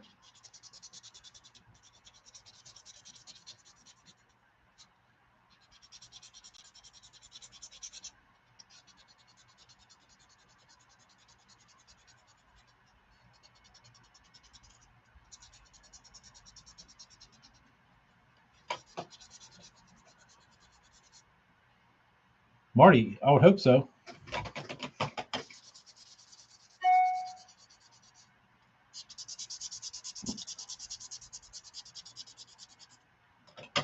JW fishing, it would be a disservice to the story to not, because that's probably one of my better stories I've got.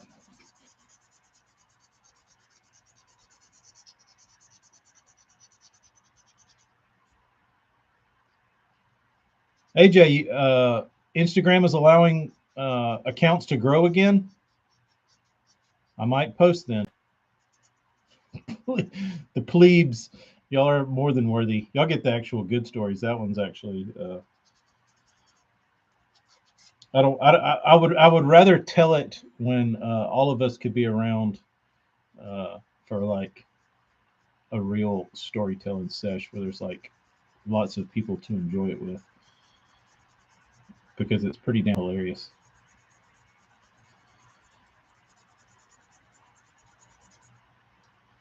Pretty damn hilarious.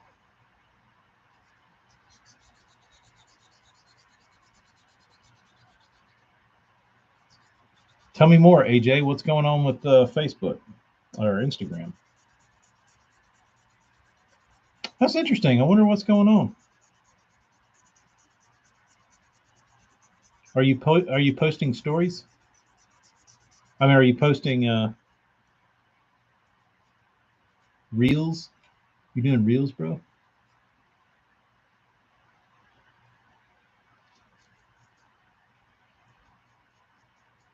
A TK gathering. That would be fun. I wish I had one of those monster followings on YouTube. I would probably do that. Like, uh,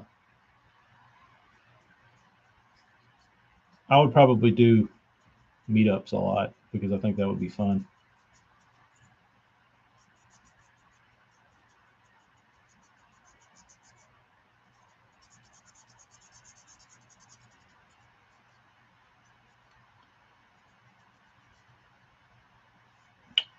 Rich, I could probably. I'd probably run out of stories. I'd probably run out of stories. I blew probably my best story on Travis's podcast or Travis's live stream, the goat story.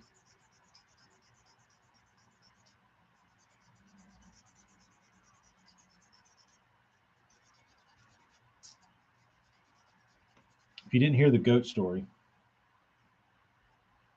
go watch that smallmouth crush that I was on. I was actually on two or three of them. I can't remember which one I told it on though.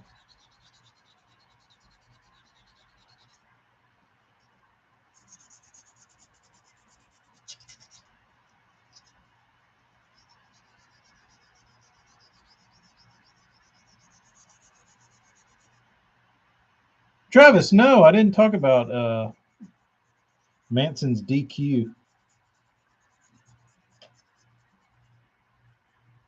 Pretty stupid. My wife was asking me about that last night. She was like, so she's like, so what do you think about this? I was like, I think it's stupid. She was like, why? I was like, because it's not like, I was like, he could have stood on the motor and nobody would have complained, right? Because it's built onto the boat. Like, how many fish have been caught on the back of a motor? And also, that's what I also told her. I said he should have known better. It was, for him to make that mistake is totally dumb.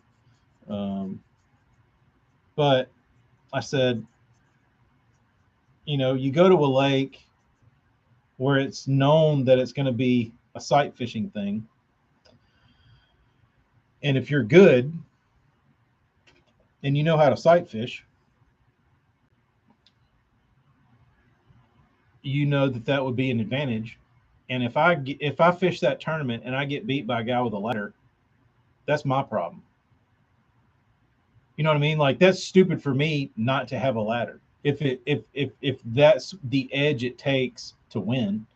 Um, so I don't know what the rules said or any of that kind of stuff, but like, I feel like, you know ladders or not, if you take Travis's ladder away, he's still gonna win, or not, not necessarily win, but he's still gonna be at the top. Like, you take their ladders out, okay, you know, you get rid of the floggers, the guys are still gonna catch them that are good. Like, that just makes their job easier. Um, so it's that's the thing. That's what I don't get about it.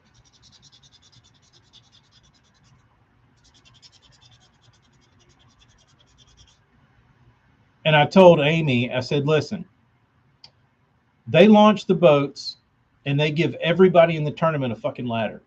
Is that going to make any difference in how it's won? No. The guys that are going to win regardless. The guy, like, if you suck and I give you a ladder and you go out there and try and like sight fish with a step ladder, you're not going to be like all of a sudden a badass sight fisherman. Like, you're going to get your ass kicked 6 feet high in the air or standing on your deck. Like, it doesn't matter. Um,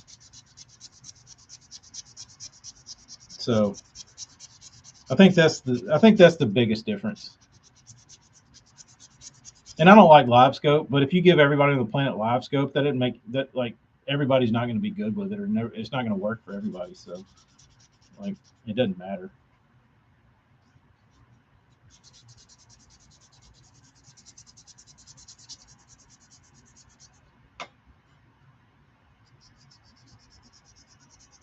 Jeremy, are you talking about the one with him like actually on the water, or did he go after that video and film another one where he met them in person?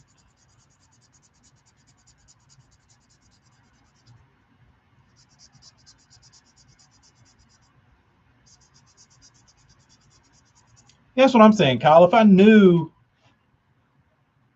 oh yeah, yeah, that was pretty. I don't know. The only issue I saw with Todd's video is, yeah, the dude cut him off, but it was like he assumed maybe that the guy, I don't know. It was stupid anyway on the damn boaters part. Um, but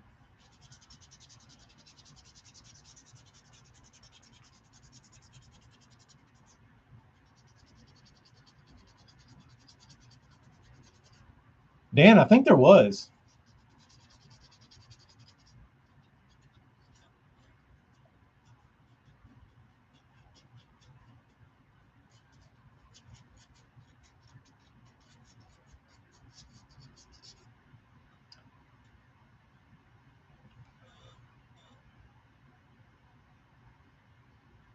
The only thing that I see is that the what what should have changed in my boat. It seems like Todd had a little. He had a casual pace going to that fish, working around the point, like, easing up to it. And the dude cut him off, but I feel like if he wouldn't have dicked around on that point, if it just went straight to the fish, like, there wouldn't have been a problem. You know what I mean? But he was trying to take his time and ease up to the fish, and he did the right thing. Like, he was in the right, because he stayed around and dicked around and waited his time to get down that stretch. But knowing that there's a 4 pounder right there, and you're just dicking around till you get up to it, Just go catch him. You know what I mean?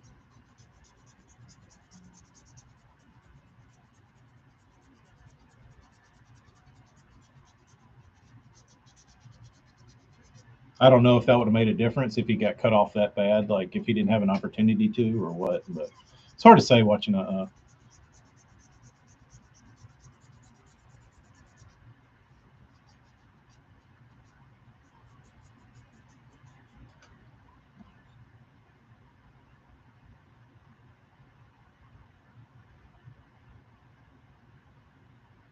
On the water.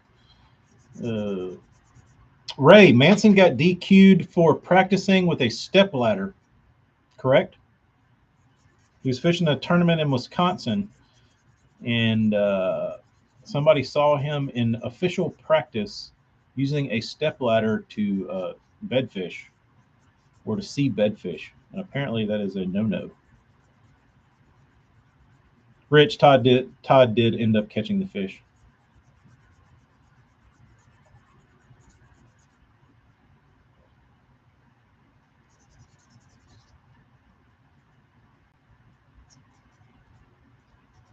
What was funny, it was those guys spent a pretty good decent amount of time on that fish, and Todd caught it in one cast. It seemed like. I want to say like it wasn't like those guys left. Todd pulled up and like made one pitch, and it was done.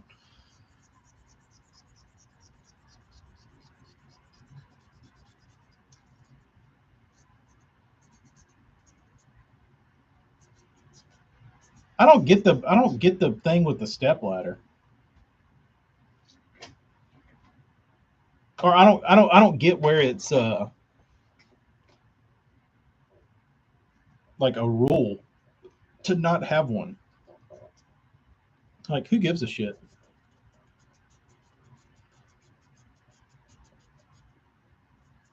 Like if he would have stood on his motor, would that have been okay?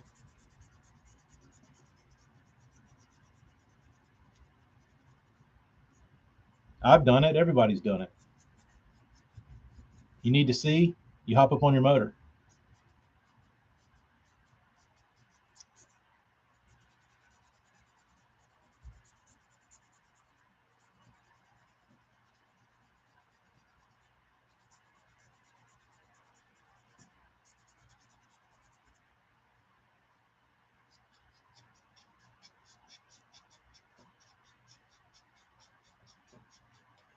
Ray said years ago, Bass passed the rule after Roland won a tournament with a platform on the front deck. No, in that rule book, you can't get on the motor or trolling motor, so you have to stay on the deck.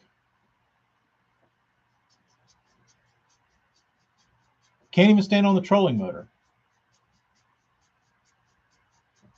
Huh. Pretty dumb. Pretty dumb.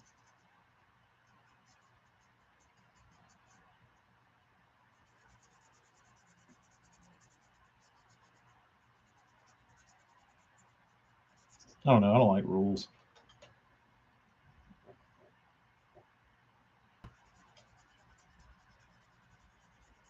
The only rule I like is no info, but they can't enforce it, so it doesn't matter.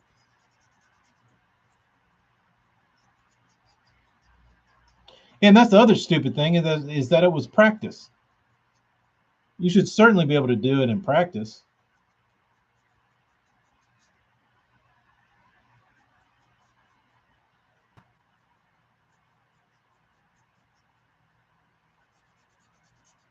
I do think Travis having platform shoes is pretty hilarious.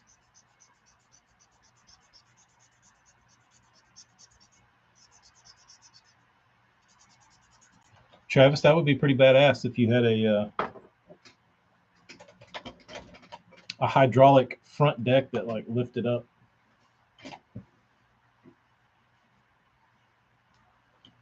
That's right. Don't ask for permission. Ask for forgiveness.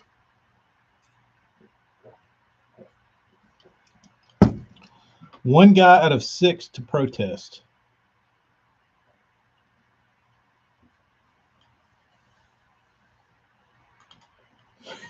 So you could get some of those. You get some of those stilts like those drywall guys wear. Is that legal?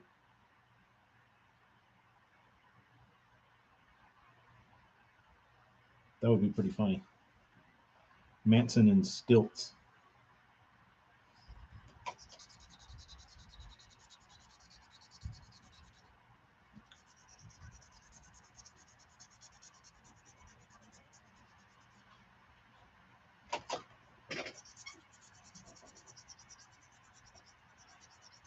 Drywall stilts would be epic.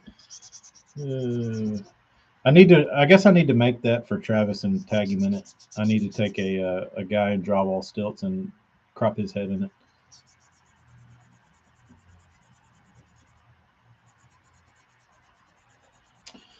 Oh, give me some time, guys. Give me some time, and I'll do that tonight when I get in bed.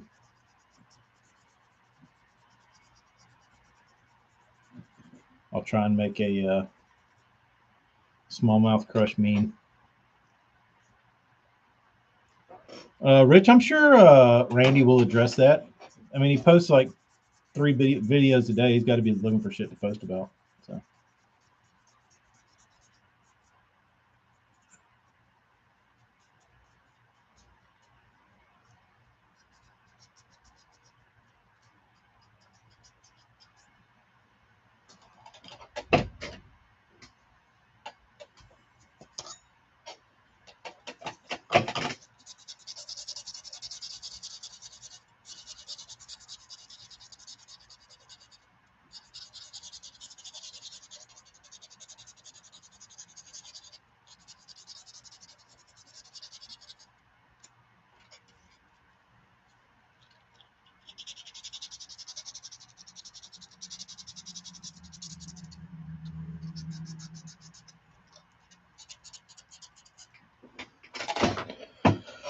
Oh, I don't know what the deal is with the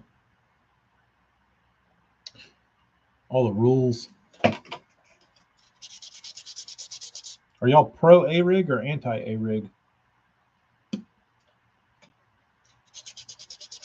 I will say I didn't like the A rig when it came out.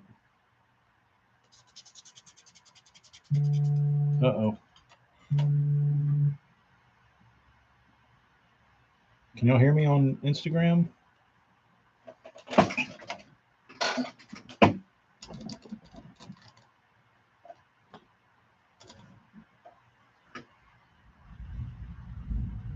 It's glitching. Can y'all hear me?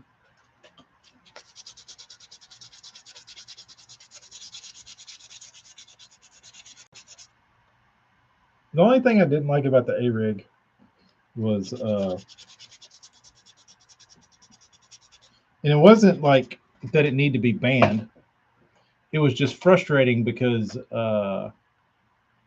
you 100% saw guys that were never hardly in contention to win, and then the A rig came out and they're like beating ass with one because of the A rig.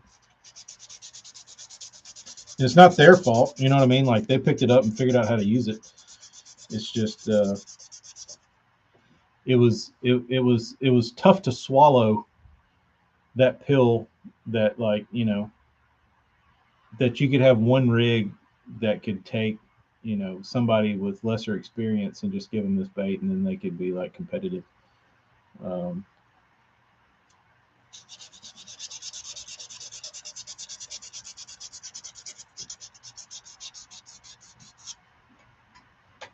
swim lessons. I'll come home and get a bathing suit. I'll come home and change. I will sand baits until it's Bean swimming time. Then I'll go give Bean swim lessons, and then I will come back and paint, and then I'll put the Bean to bed, and then I will come back up here and paint. It's gonna be a long day today, boys.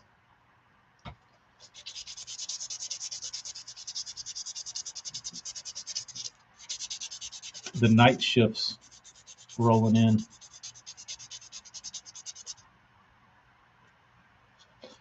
Amy, then I gotta change in that nasty ass locker room. Ooh.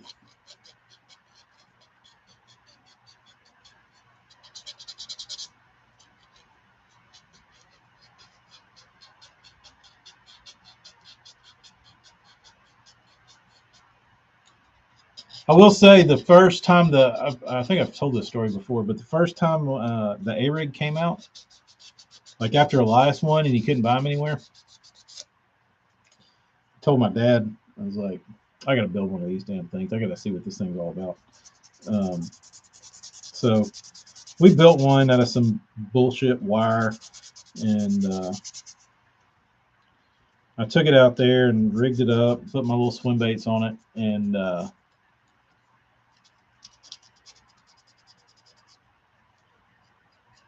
I took it out there, and it was probably November, so it was like prime A-Rig season, and so I get out there and I throw this A-Rig. I'm reeling it in, and it's like second cast. One loads up on it. It's like a 3.5 pound spot. Reel the fish up, flop it in the boat. Fish throws its head around. Arm breaks off. Okay, so I take that fish off, throw it back, lob it out there, reel it back in, and torching it. Loads up again. I set the hook. Second fish gets in the boat. 3 pound spot. Flops around in the boat, breaks the second arm off. I caught a fish on every cast until all the arms were broken off my A-Rig. My A-Rig lasted 5 bites.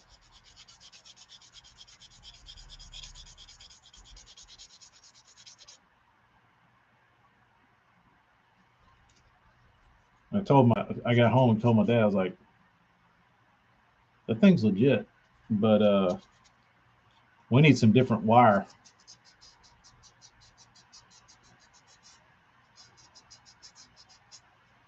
Jay, probably not, because I'll be painting.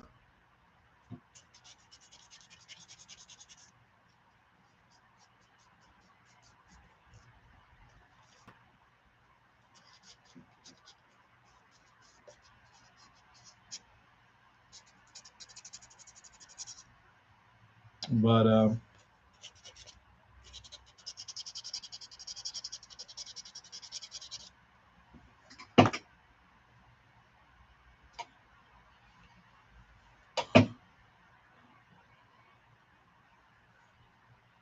hey, Jay, you're going to try dropping an A-Rig on some trout?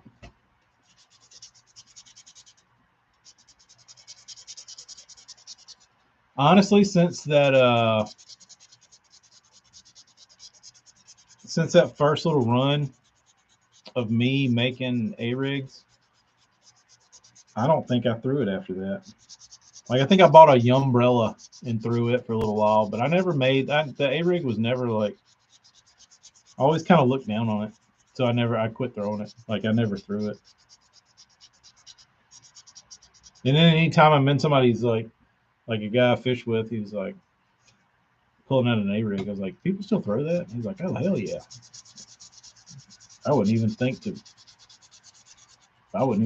pick one of those up anymore. But that thing catches them. That thing catches them.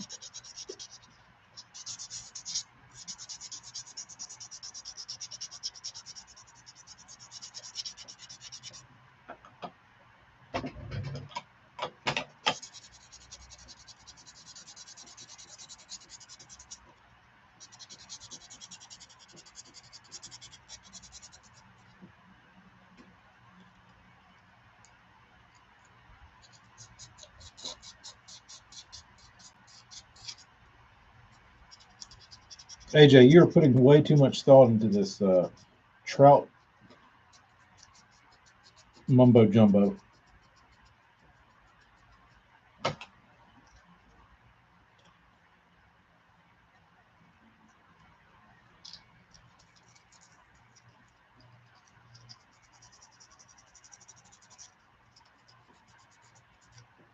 Marty, how many plastic crankbaits do you own?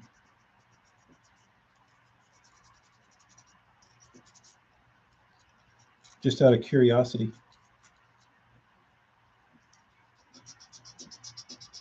AJ, while you're at it, you might as well get one of those water wolves and put in front of it.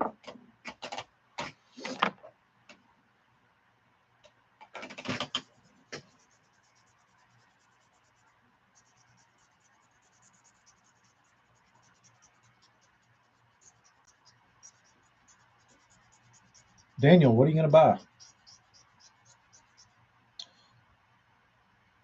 If I give y'all $500 free money to go to Tackle Warehouse and spend it, what are you spending on? If it's me, I'm probably buying shit tons of terminal tackle. No rods, no reels, just terminal tackle.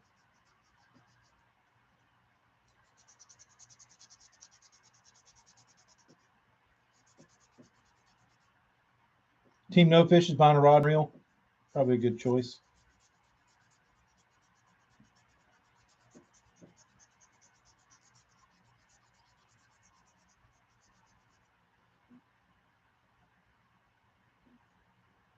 Oh, Doug, I went fishing Saturday up to Tom,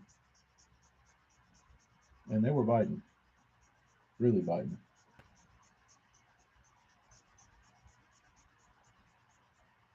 Jeremy's buying a couple reels. JW Fishing's buying $500 for the big game. Good call. It's a lifetime supply.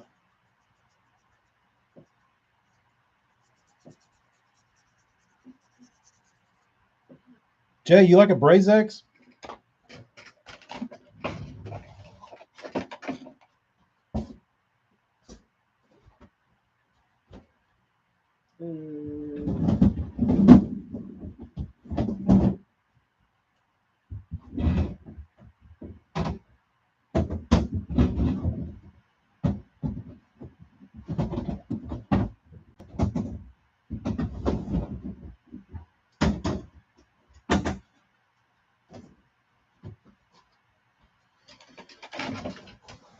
This is kind of old.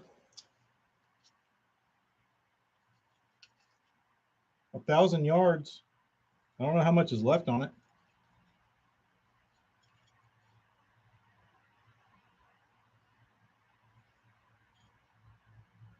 Jeremy, how dare you? That is blasphemy. 30 years of junk. It's like a slap in the face, bro.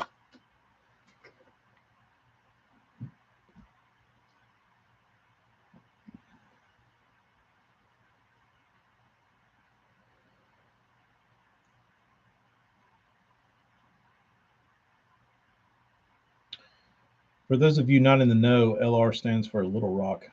For these Arkansasians talking in code. Rich, you and the wife went Friday for your birthday. Happy belated birthday. Best Five 1505. That was a nice bag. Was that largies and smallmouth, or just largemouth, or just smallmouth?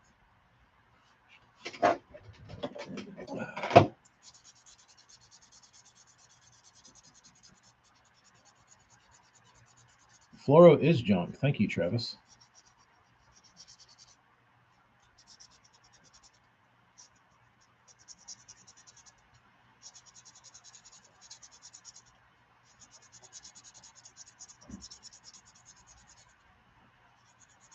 Largies, greenfish. What was the bait of choice?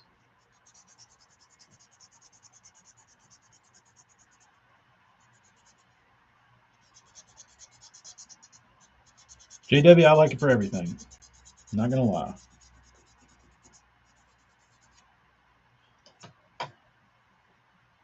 I like it for jigs, worms, anything.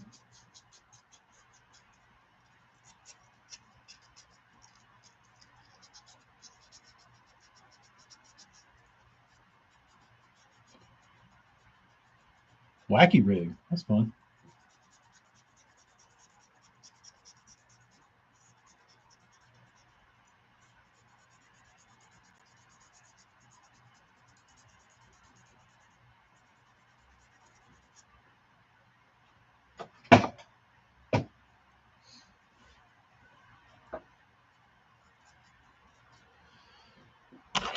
I think you're going to see a lot more guys come around to the dark side here in the future. Get away from the fluoro, go back to the mono. I heard Zaldane this morning, talking about it, throwing his tater hog on it. And he's like, I'm sponsored Seagar, but I was throwing mono. Like, yeah, of course you were.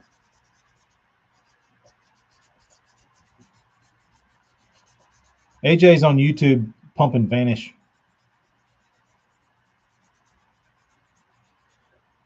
If you guys haven't tried Vanish, you really should. It was the OG fluorocarbon. Yeah, I don't know why Zaldane wasn't using Seagar's mono. It must suck. Same with Sunline's mono. Their super mono or whatever that shit's called is awful. You can break it with your hands.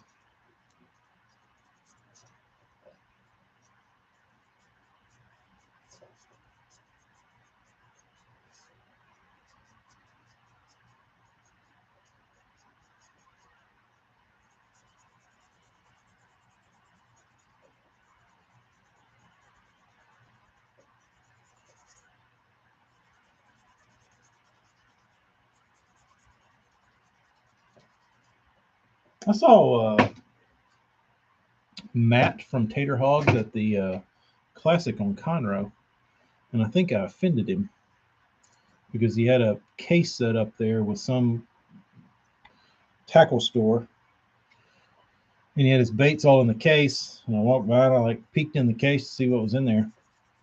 He's like, "Hey man, you need some help? These are they're all handmade, whatever." I knew what they were, and I was just seeing what was in there, seeing what they look like in person, and I knew I was not going to buy one. And I was just looking, and he's like, "If you need any help or got any questions, I'm good, man. I appreciate it." He's like, "Well, all right." Just like, I'm not being a dick. I'm just, don't waste your time on me. Like, go talk to somebody that wants to talk about it. I don't want to talk about it. I'm about to leave. But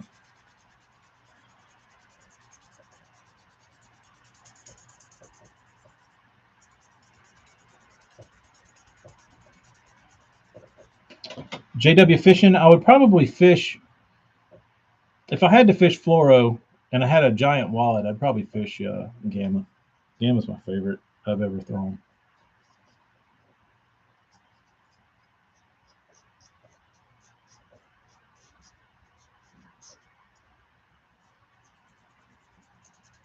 How many taters does Zaldane carry in the boat with him? If he lost 2 this year, he lost 1 last year.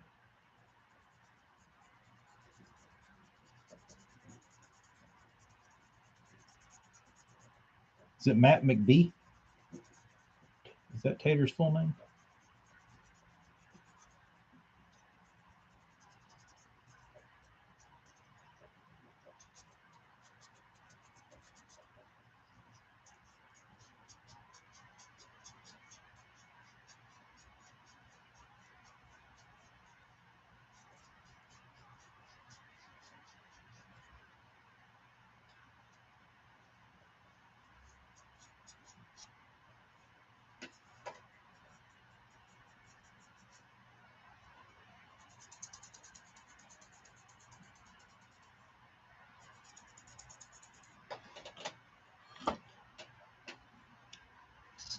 I hadn't used Suffix. When Suffix first came out, I used it on a couple things, and it was a good line.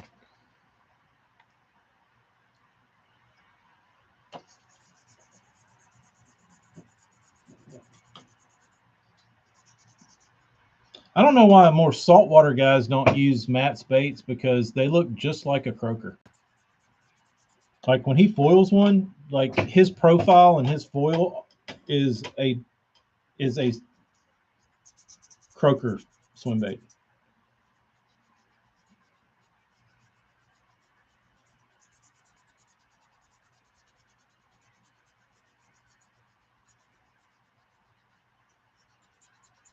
Siege. Is that the best one they make, Ray? Tackle Tour did a HBH? No.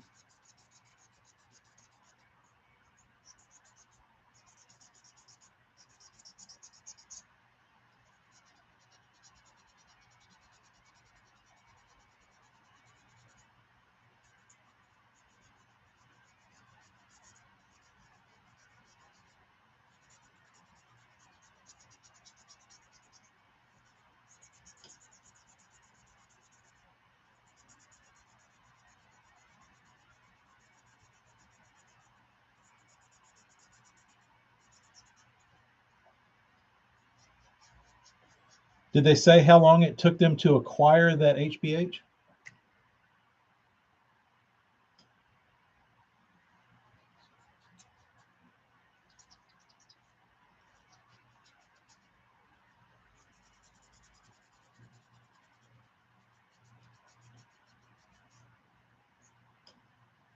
Tyler, you did good. No, I never threw the Balsa Bull. I tried to get a.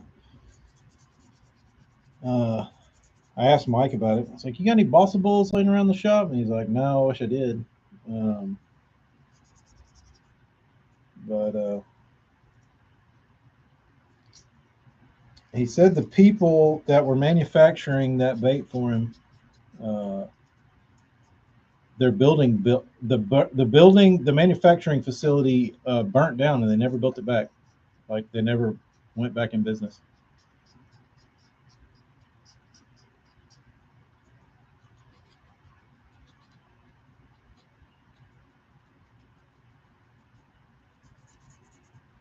I think there's lots of people that will argue the 6 to 8 month, year long wait times.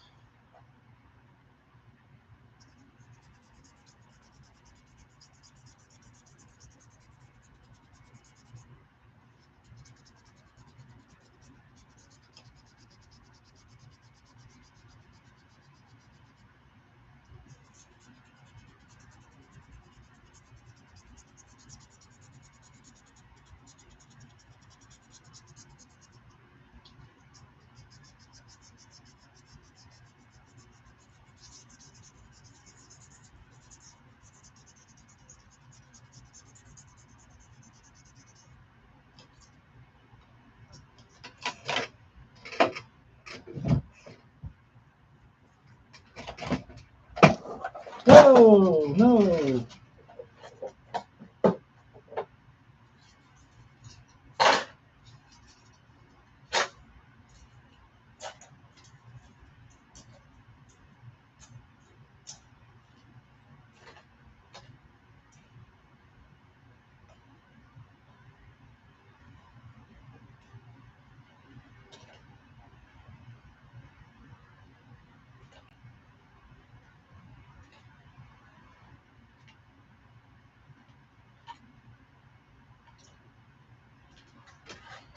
Sorry, clean up on aisle 8. Um,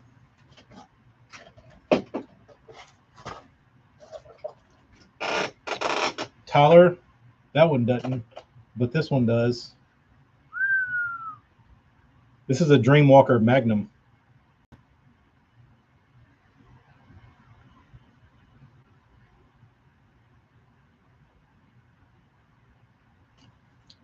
I hated the Rover. That was one of the most disappointing topwaters ever. That was the worst walking bait I think I've ever bought.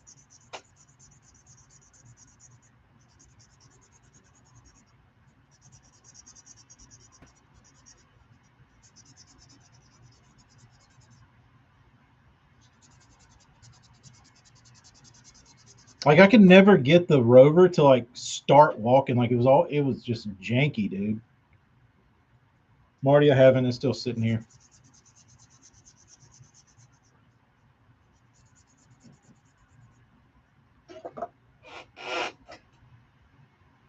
Why are these so close together? I don't know. Ask Burns. Burns. Stearman wants to know why these are so close together.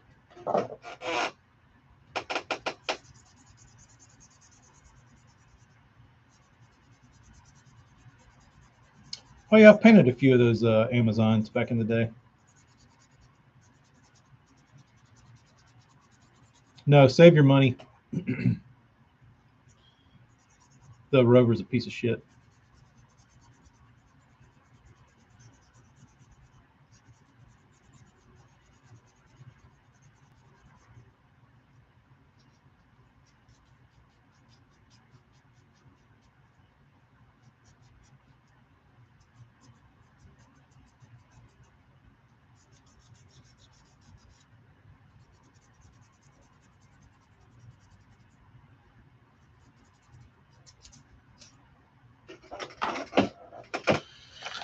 All right. This paper gassed out yet.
Jeremy, get the little kick knocker.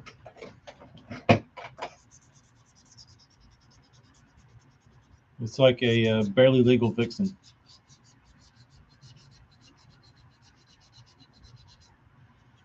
Tyler, you know anywhere to get the big dogmas? Or not? Yeah, no.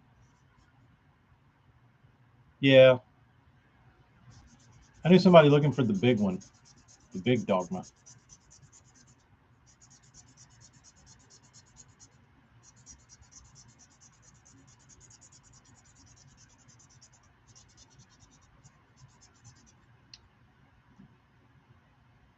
Yeah, Jeremy, the bait you seek is the little kick knocker, whatever it's called.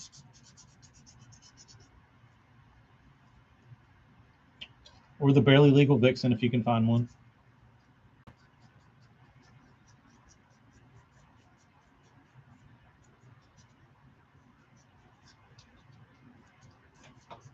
Ray, yeah.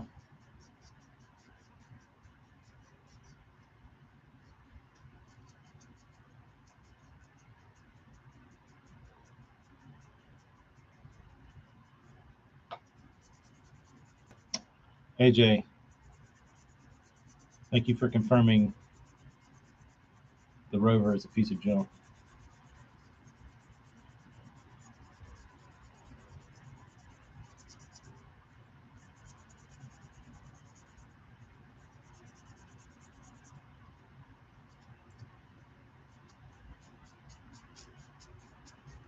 The kick knocker takes on water.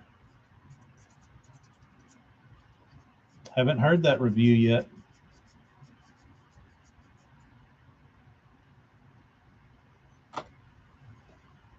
Morgan, your partner says you full of shit. Spreading fake news. Yeah, I don't know what the small one's called, Ray. But I mean it's a vixen. So whatever Hideki calls it.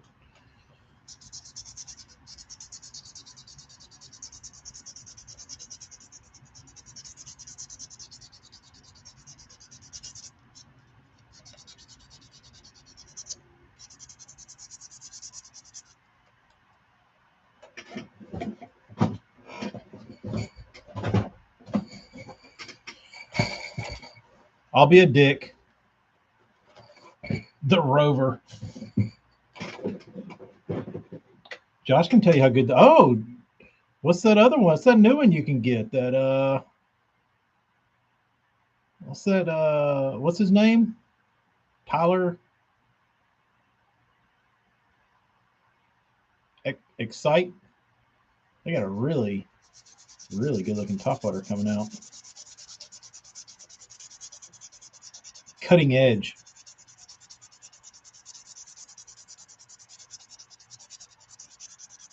Cutting edge design.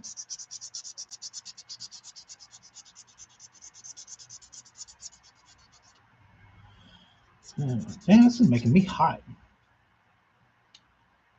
Daniel, nah. Was not.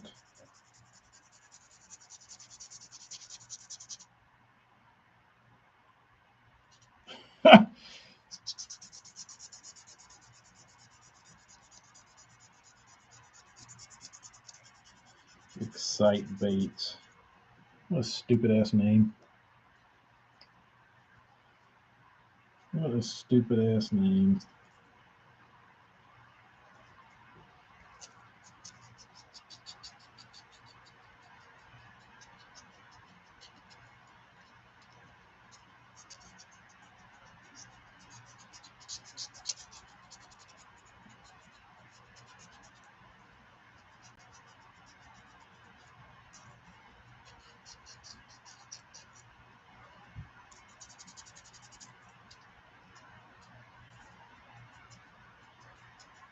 I don't know.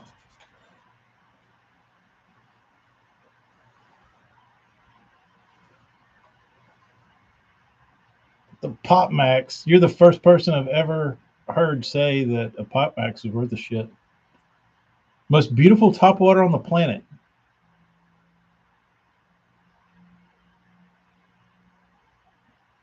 Shittiest action in fish catching.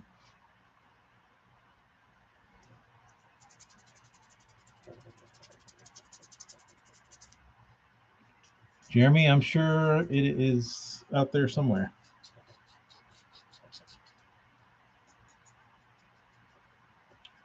Josh probably is holding one right now.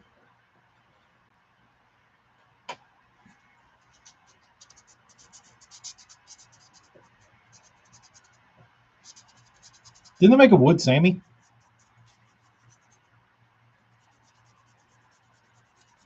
That was like a production wood Sammy?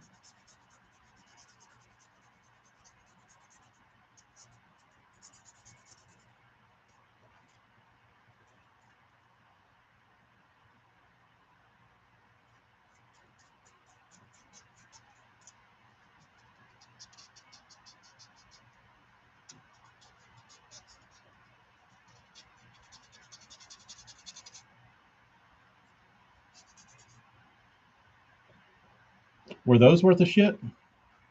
What, were the wood Sammys, were they better than the plastic Sammys, or did it not make a difference? I never met anybody that was.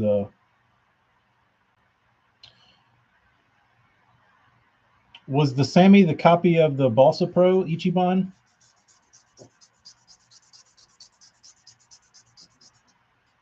I got one hanging on the wall somewhere. There it is.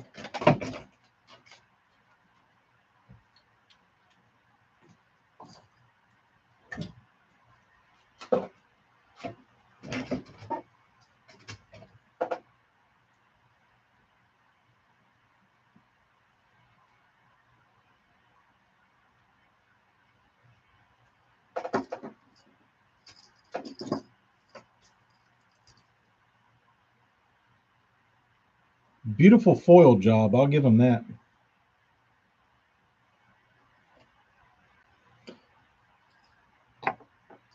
I would love to know who was doing this foil work.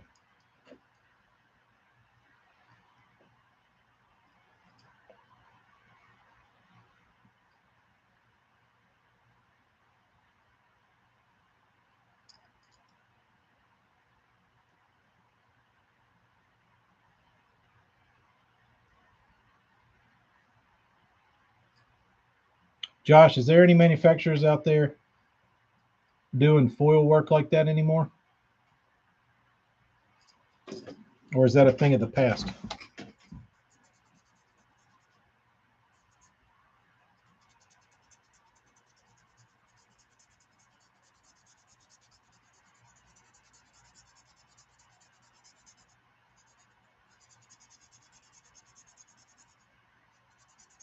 I remember when in the Japan, you mean in Japan as like a in a high volume capacity?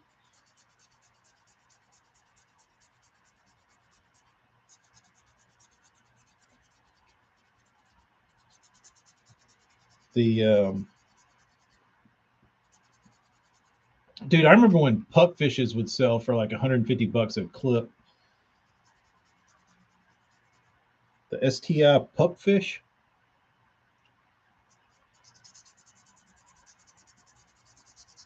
What happened to those days? I guess that was pre-Vixen, and then the Vixen took over and smoked that one. You very rarely hear about people talk about the pupfish anymore.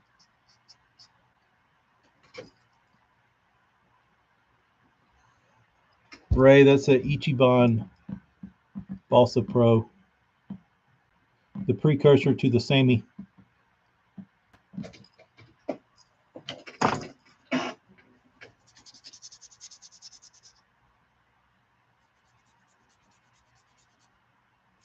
I figured they'd figure out an easier way.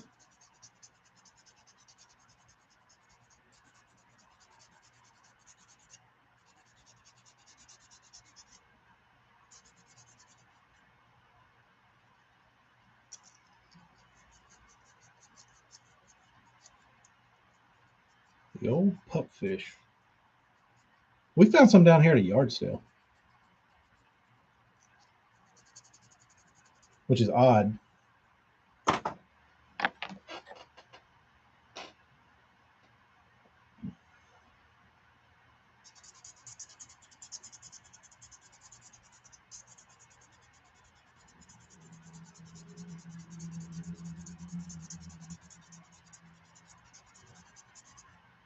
Have you seen one, Jeremy? In the flesh?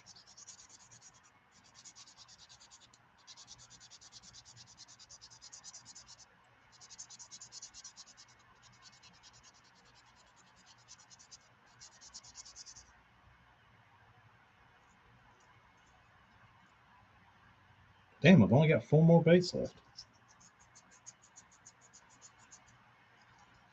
They're pretty baits.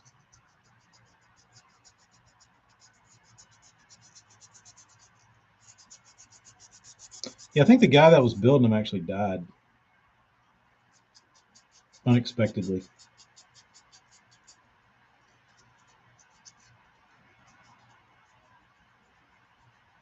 I don't know if they got like the bodies got finished and they're like disassembled and need to be assembled, or what the story is with that. But I know the guy that was building them or cutting them or, making the bodies died. Buddy that bought a Chronarch Loomis IMX pair at one the other day for $6. Bullshit, dude. Was it like what?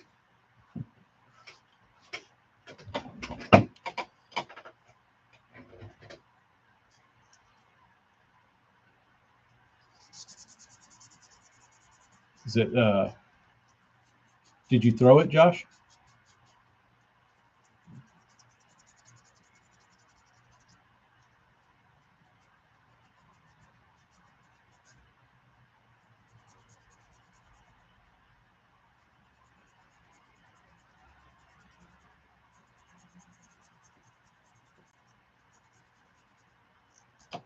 I haven't seen anybody selling lunker punkers like back in the day.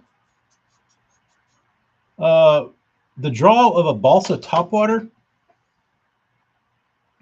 I don't know. They just have a different life to them.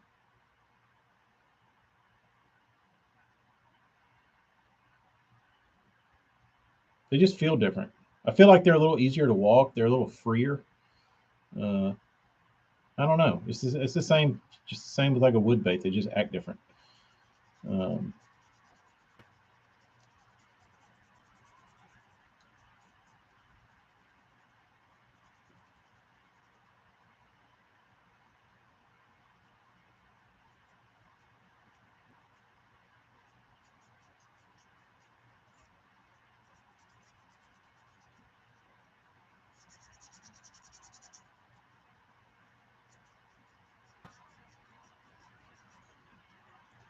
9 punkers. That's a solid collection.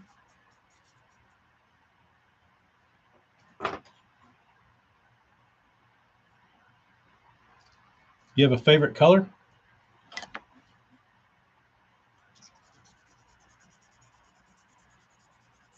It's weird the stuff that guys used to chase that you don't see like pop up anymore, like the pup fishes and like I don't see many punkers. pop up for sale hardly much anymore.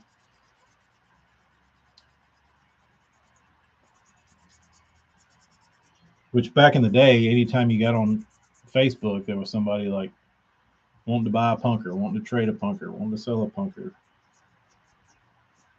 I guess that was before there was like anything and everything.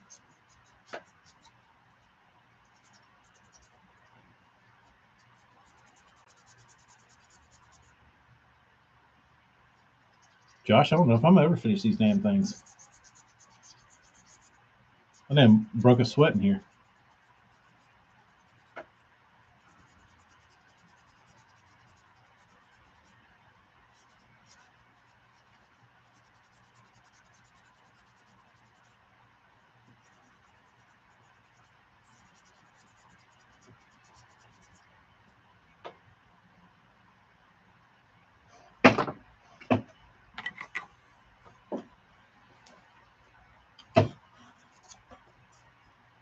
I painted a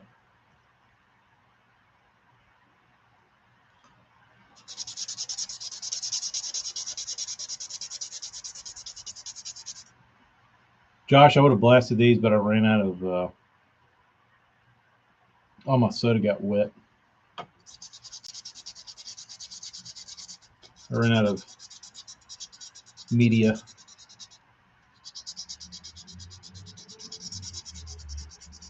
South Jersey, I hadn't seen one in a while. I must not be looking close enough.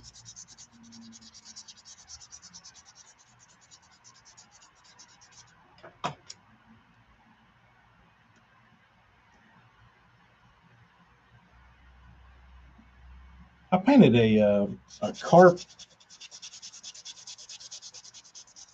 plastic punker for a dude, and he caught $1 million on that thing. He loved it.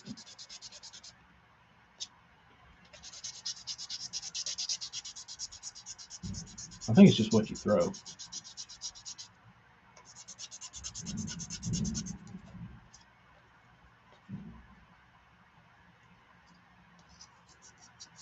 Are they still making the wood one?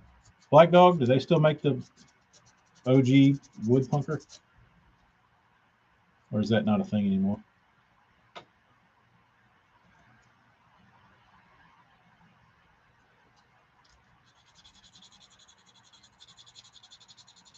The old shell cracker. Hadn't seen one in a while. I painted one probably last year. That was probably the last time. It was the big giant one.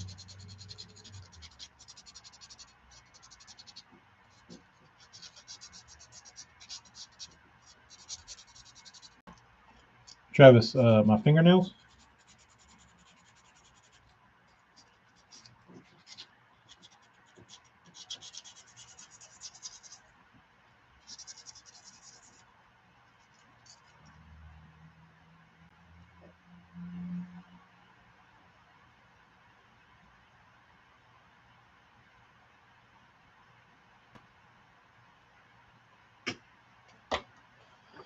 That one and Little Fatty.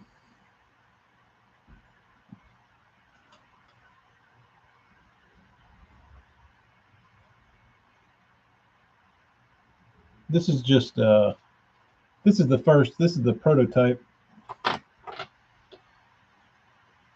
This is the OG. This is one I sent Marty to clone that me and my dad built like 15 years ago. He nailed it. Let's see.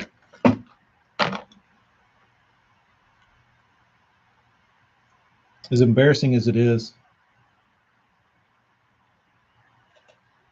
I put stick on eyes. I was a clown.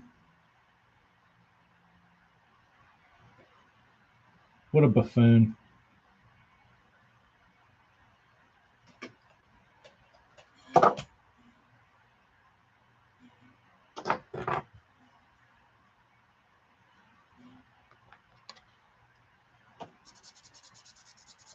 Josh, I'll paint these real shitty so they don't sell good, and then you can get in on the action.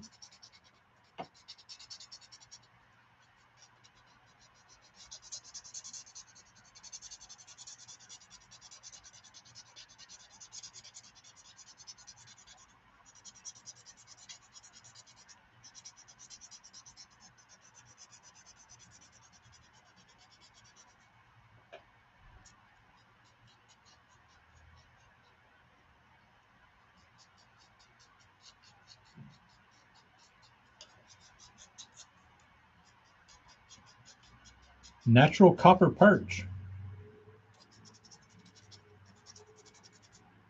Sounds doable.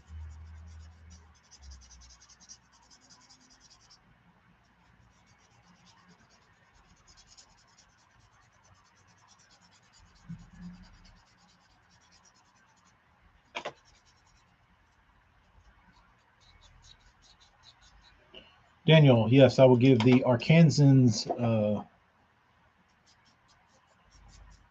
first hint at availability. Last one. Matte finish. Ooh, I'm out of matte clear.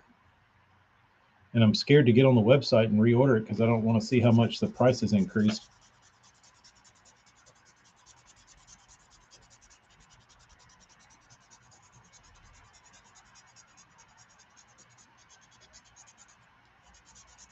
It's only fair since we can't read.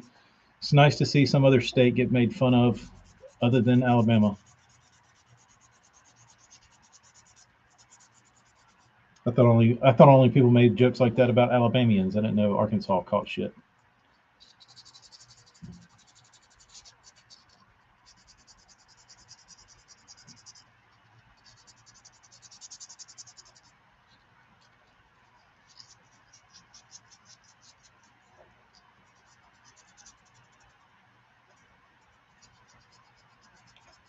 All right.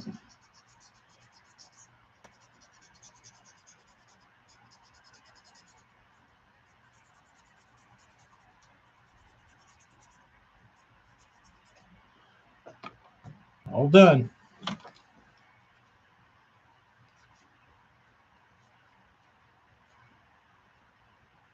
Time to go clean these babies off. Yes, and Pennsylvania. Forgot. Rich gets a private call.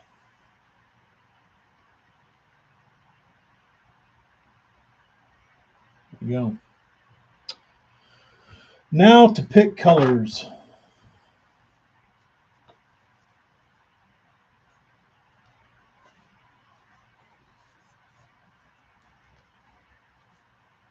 I think Arkansas's greatest export is John Daly. It's the greatest gift they ever gave to the world. Agree? I'll wait. Anybody care to argue? Greatest thing to ever come out of Arkansas? John Daly.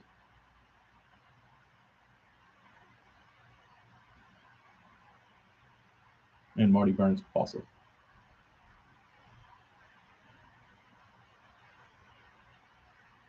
Anybody?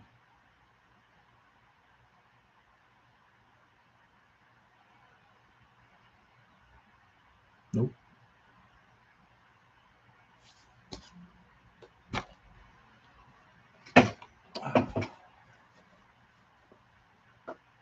Waiting. Somebody tell me a better product of Arkansas.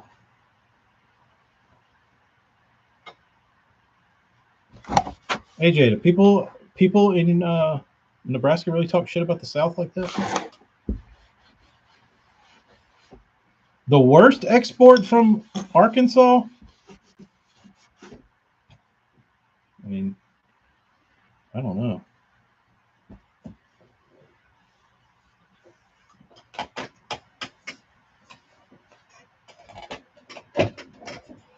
I don't know.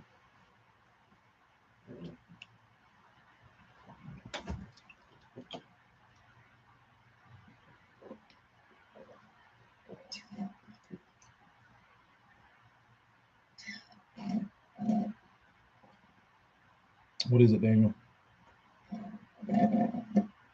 JW's got his guess. I think I know where this is going. We'll see.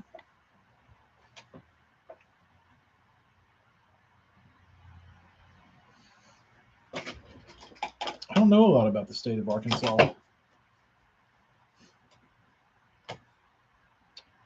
Back in the day, it would have been duck hunting was their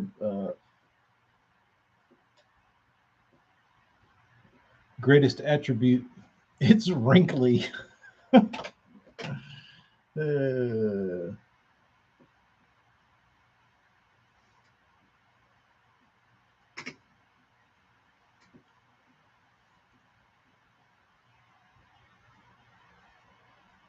there still ducks in Arkansas?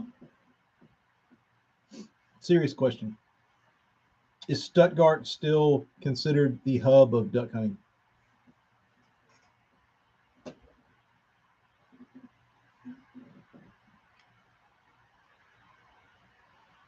Or is that Canada?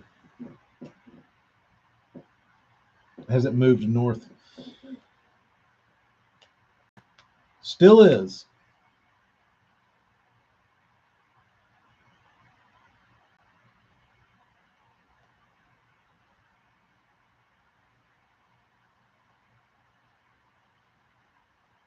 Dickie D, that's what somebody else mentioned.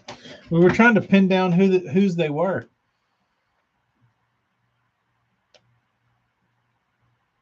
So it sounded like a big bunch of baits.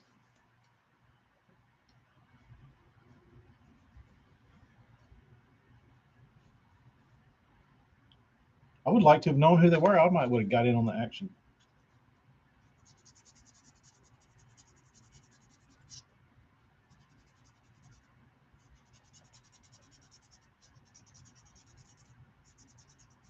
I could have hoarded those.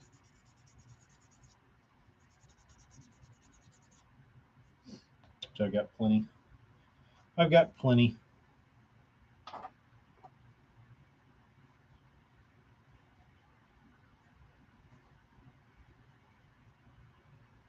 Chuck Feiser, is he the guy that sold them or is he the guy that bought them?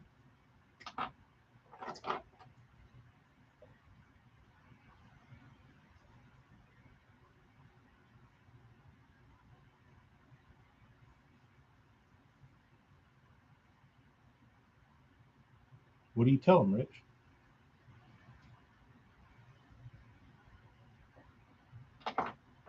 Dickie D, did you buy them?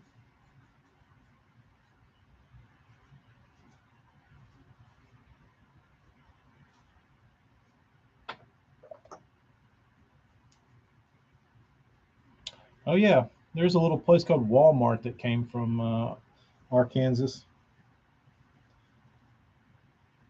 I forget about that place. I forget about that place.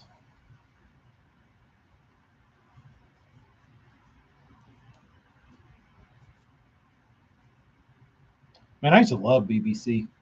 That sounds terrible. Bass Boat Central. I will not refer to it as BBC. Bass Boat Central.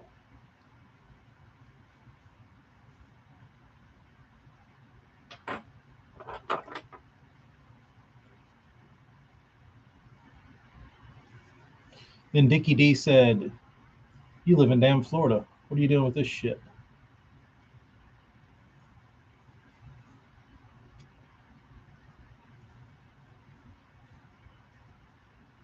Did they already pull the post, or can we go look?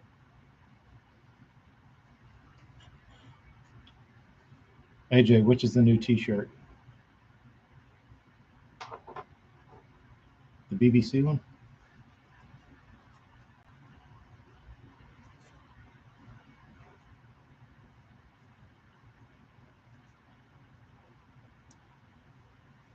She gone.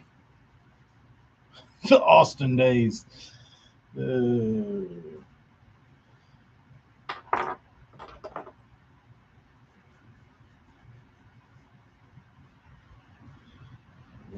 BBC in Austin.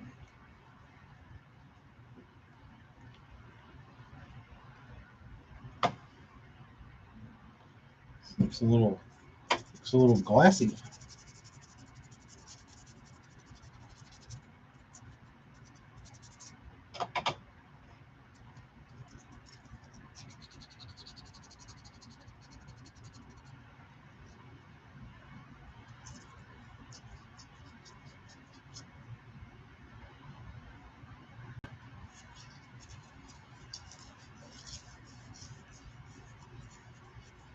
The BBC one.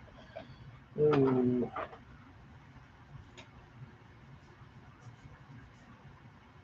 I have to get on. We're not doing a shirt that says Tacklecraft loves BBC. Sorry, guys. Sorry, guys. Balsa bait camaraderie.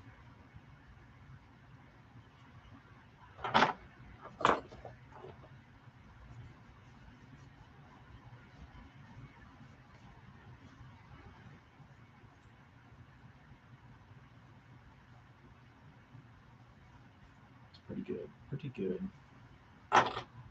Well, I guess it's about time for me to go and put on my swimwear and go take the bean to swimming lessons. Wipe all these baits off.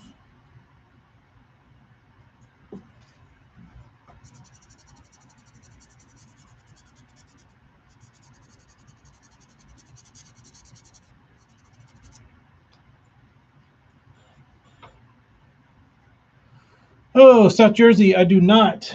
I do not. Uh,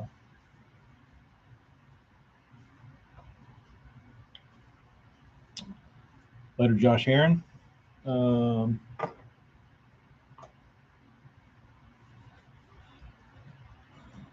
you have to ask. You have to ask the builder. Ask Burns.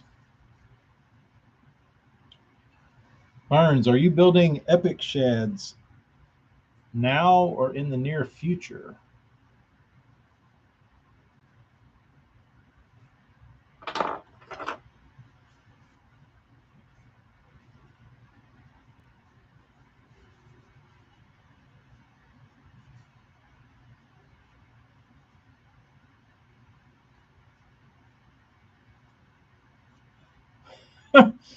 Rich, you saw that video? Uh, she's doing really good swimming today. Today she should be doing stuff on her back. She hadn't. That's the hardest thing they say it is to get the kids in the pool is to get them on their back. They don't like being on their back because they don't feel like they're in control or whatever. But we'll see. She's been really good. She's been having fun. She's got this little dude in there named Zeke. Zeke has a good time. So.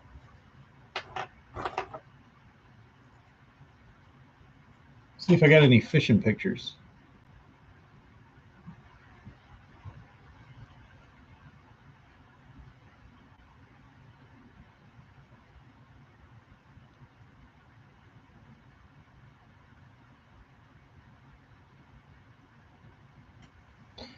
Excuse the hairy side. The bean had my glove and my fishing glove and my pliers.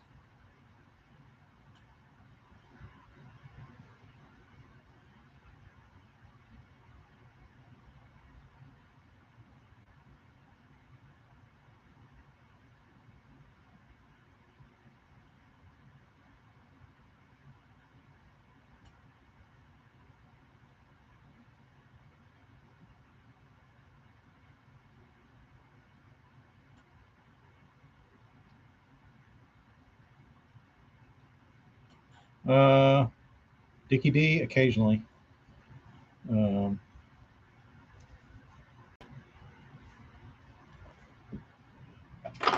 I took the bean last week, and I don't have any of the pictures saved. They're all in a text message.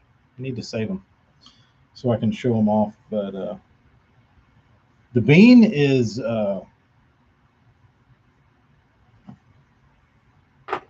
she's a killer, dude. Caught a fish, put it up on the boat, took the hook out, let her hold it. Uh, and I said, "You want to throw him back?" And she said, "No." I said, "What do you want to do with it?" And she said, "Eat." I said, "You want to eat him?" She said, "Yeah." Said, that's my girl. Knock his head off. I said, "We don't need to eat him. Let's throw him back. We don't need to clean him." She wanted to eat his ass. She wanted to put the fillet knife on him.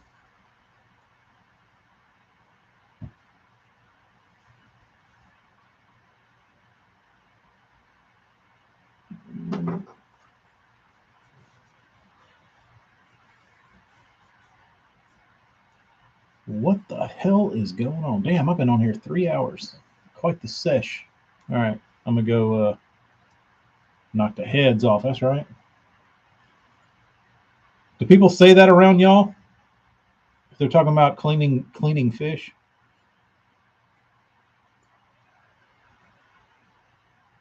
Is that a deep South term, or is it elsewhere in the world? You catch them? Yeah, I knocked the heads off 12 of them. Knock the sides off. I hadn't heard the sides. I always heard knock the heads off. Is that what they say in Florida? Knock the sides off of them? 0 fish are released. Pretty close here.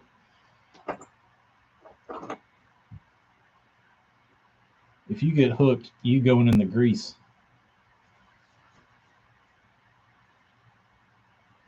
Rich says knock the sides off up in Pennsylvania.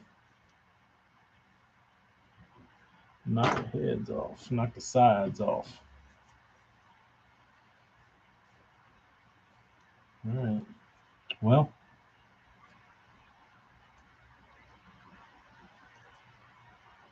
it's good to know that people still say knock their heads or sides off, whatever terminology is used in your area. That's good to know, guys. We're still knocking the sides off of them. Releasing the grease, certainly. We had some crappie that got released in the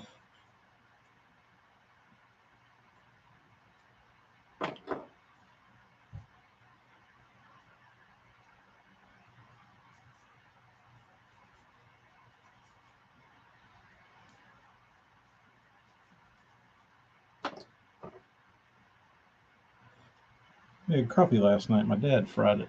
It's pretty decent. Pretty decent.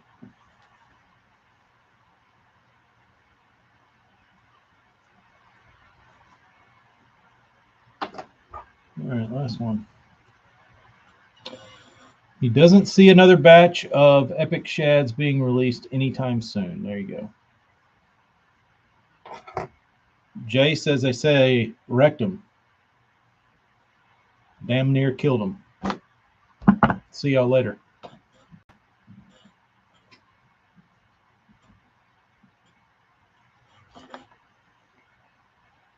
See y'all YouTubes.